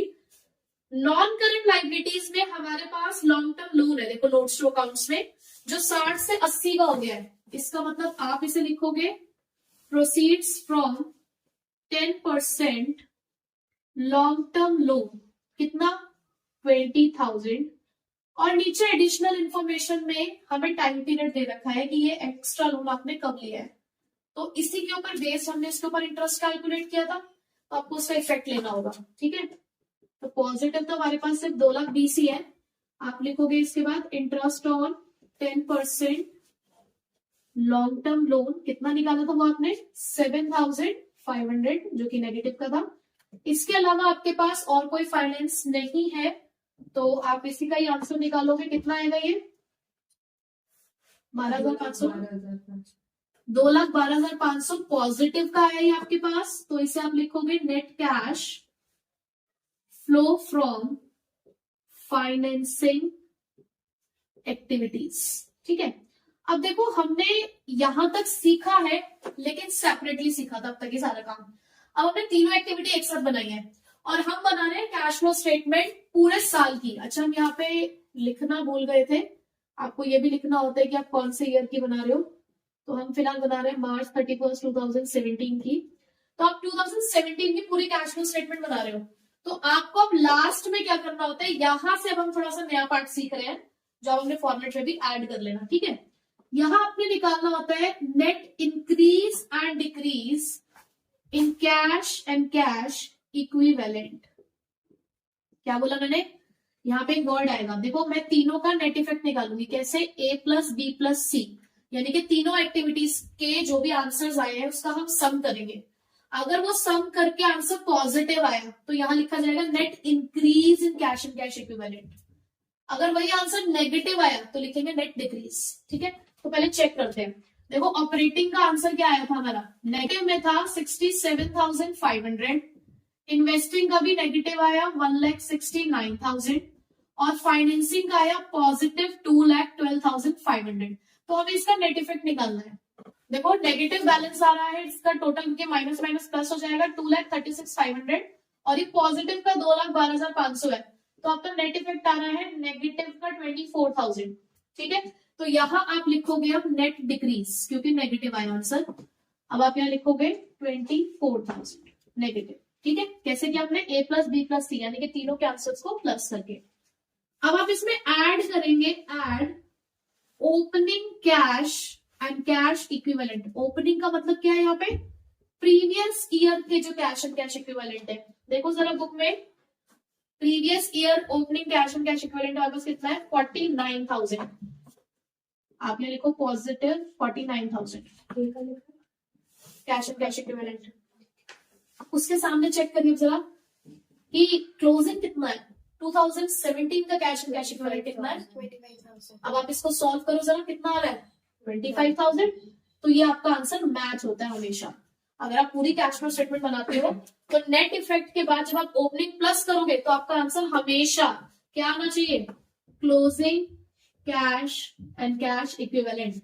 अगर आपका आंसर मैच नहीं करता क्लोजिंग से, दैट मींस आपने कुछ गड़बड़ करी है। जैसे बैलेंस शीट में टोटल आता है टैली, ऐसे ये हमारा टैली कर देता है कि हमने सब कुछ करेक्ट किया है। अच्छा, इस क्वेश्चन में तो cash and cash equivalent directly दे रखा था, कई बार करंट इन्वेस्टमेंट्स भी दे रखी होती है क्वेश्चन में, शॉर्ट टर्म इन्वेस्टमेंट्स भी दे रखी होती है, तो आपको ऐड करनी होती है। ठीक है, कैश एंड कैश इक्विवेलेंट अलग लिखा होता है, करंट इन्वेस्टमेंट्स अलग लिखा होता है, तो दोनों को प्लस करके टोटल बनता है। ठीक है, तो ये था हमारा प्रॉपर एक full flesh question cash flow statement का। तो प्रैक्टिस आपको हर तरीके के क्वेश्चन की करनी है, कि सेपरेट आ जाए आप तो भी कर लो, पूरा आ जाए आप तो भी कर लो। पर जब पूरा कैश फ्लो आएगा तो देखो आपको इन्वेस्टिंग फाइनेंसिंग में इतनी दिक्कत नहीं आएगी, मेन ऑपरेटिंग ही होता है जिसमें थोड़ा सा टाइम लगता है। ठीक है, इसी के साथ आज हमारा डे 10 खत्म होता है और हमने आज अपना पूरा जो फर्स्ट फेज था उसे खत्म कर लिया है, जिसके अंदर हमने अपने 10 दिन के अंदर अंदर पूरी अकाउंटेंसी को कंप्लीट किया। अब कल से हम लोग पढ़ेंगे बिजनेस स्टडीज, यानी कि कल से शुरू होने वाला है हमारा सेकेंड फेज, जिसमें हम विद इन 5 डेज अपनी बिजनेस स्टडीज को कंप्लीट करने वाले हैं। तो कल से आप लोग तैयार रहिएगा अपने बिजनेस स्टडीज के साथ। बट इसके साथ आपको एक बात ध्यान रखनी है कि अकाउंटेंसी को भूलना नहीं है, डेली आपको थोड़ा थोड़ा उसको भी पढ़ते रहना है, यानी कि जो भी चीज आप पढ़ चुके हो उसकी आपको थोड़ी थोड़ी सी प्रैक्टिस करते रहनी है। और अभी जो बीच में संडे आने वाला है उस संडे में कोशिश करिएगा कि आप एक सैंपल पेपर अकाउंटेंसी का जरूर सॉल्व कर लें। तो बच्चों, कर दिखाओ कुछ ऐसा कि दुनिया करना चाहे तुम्हारे जैसा। सो बच्चों, all the best and congratulations for the completion of the first phase. तो जिन बच्चों ने भी इसको प्रॉपरली फॉलो किया है, आई होप उनकी तैयारी काफी अच्छी हो गई होगी, या अगर देखो पूरी भी नहीं हुई कोई बात नहीं, अगर 100% भी आपको यहाँ पर नहीं आप अचीव कर पाए तो कोई बात नहीं। जैसे कि मैं हमेशा कहती हूँ कि something is better than nothing, तो कुछ ना से एटलीस्ट आप 0 के लेवल से अब तो जरूर हो गए होंगे। तो अब हम अपने नेक्स्ट सब्जेक्ट की तैयारी करेंगे कल से। So all the best.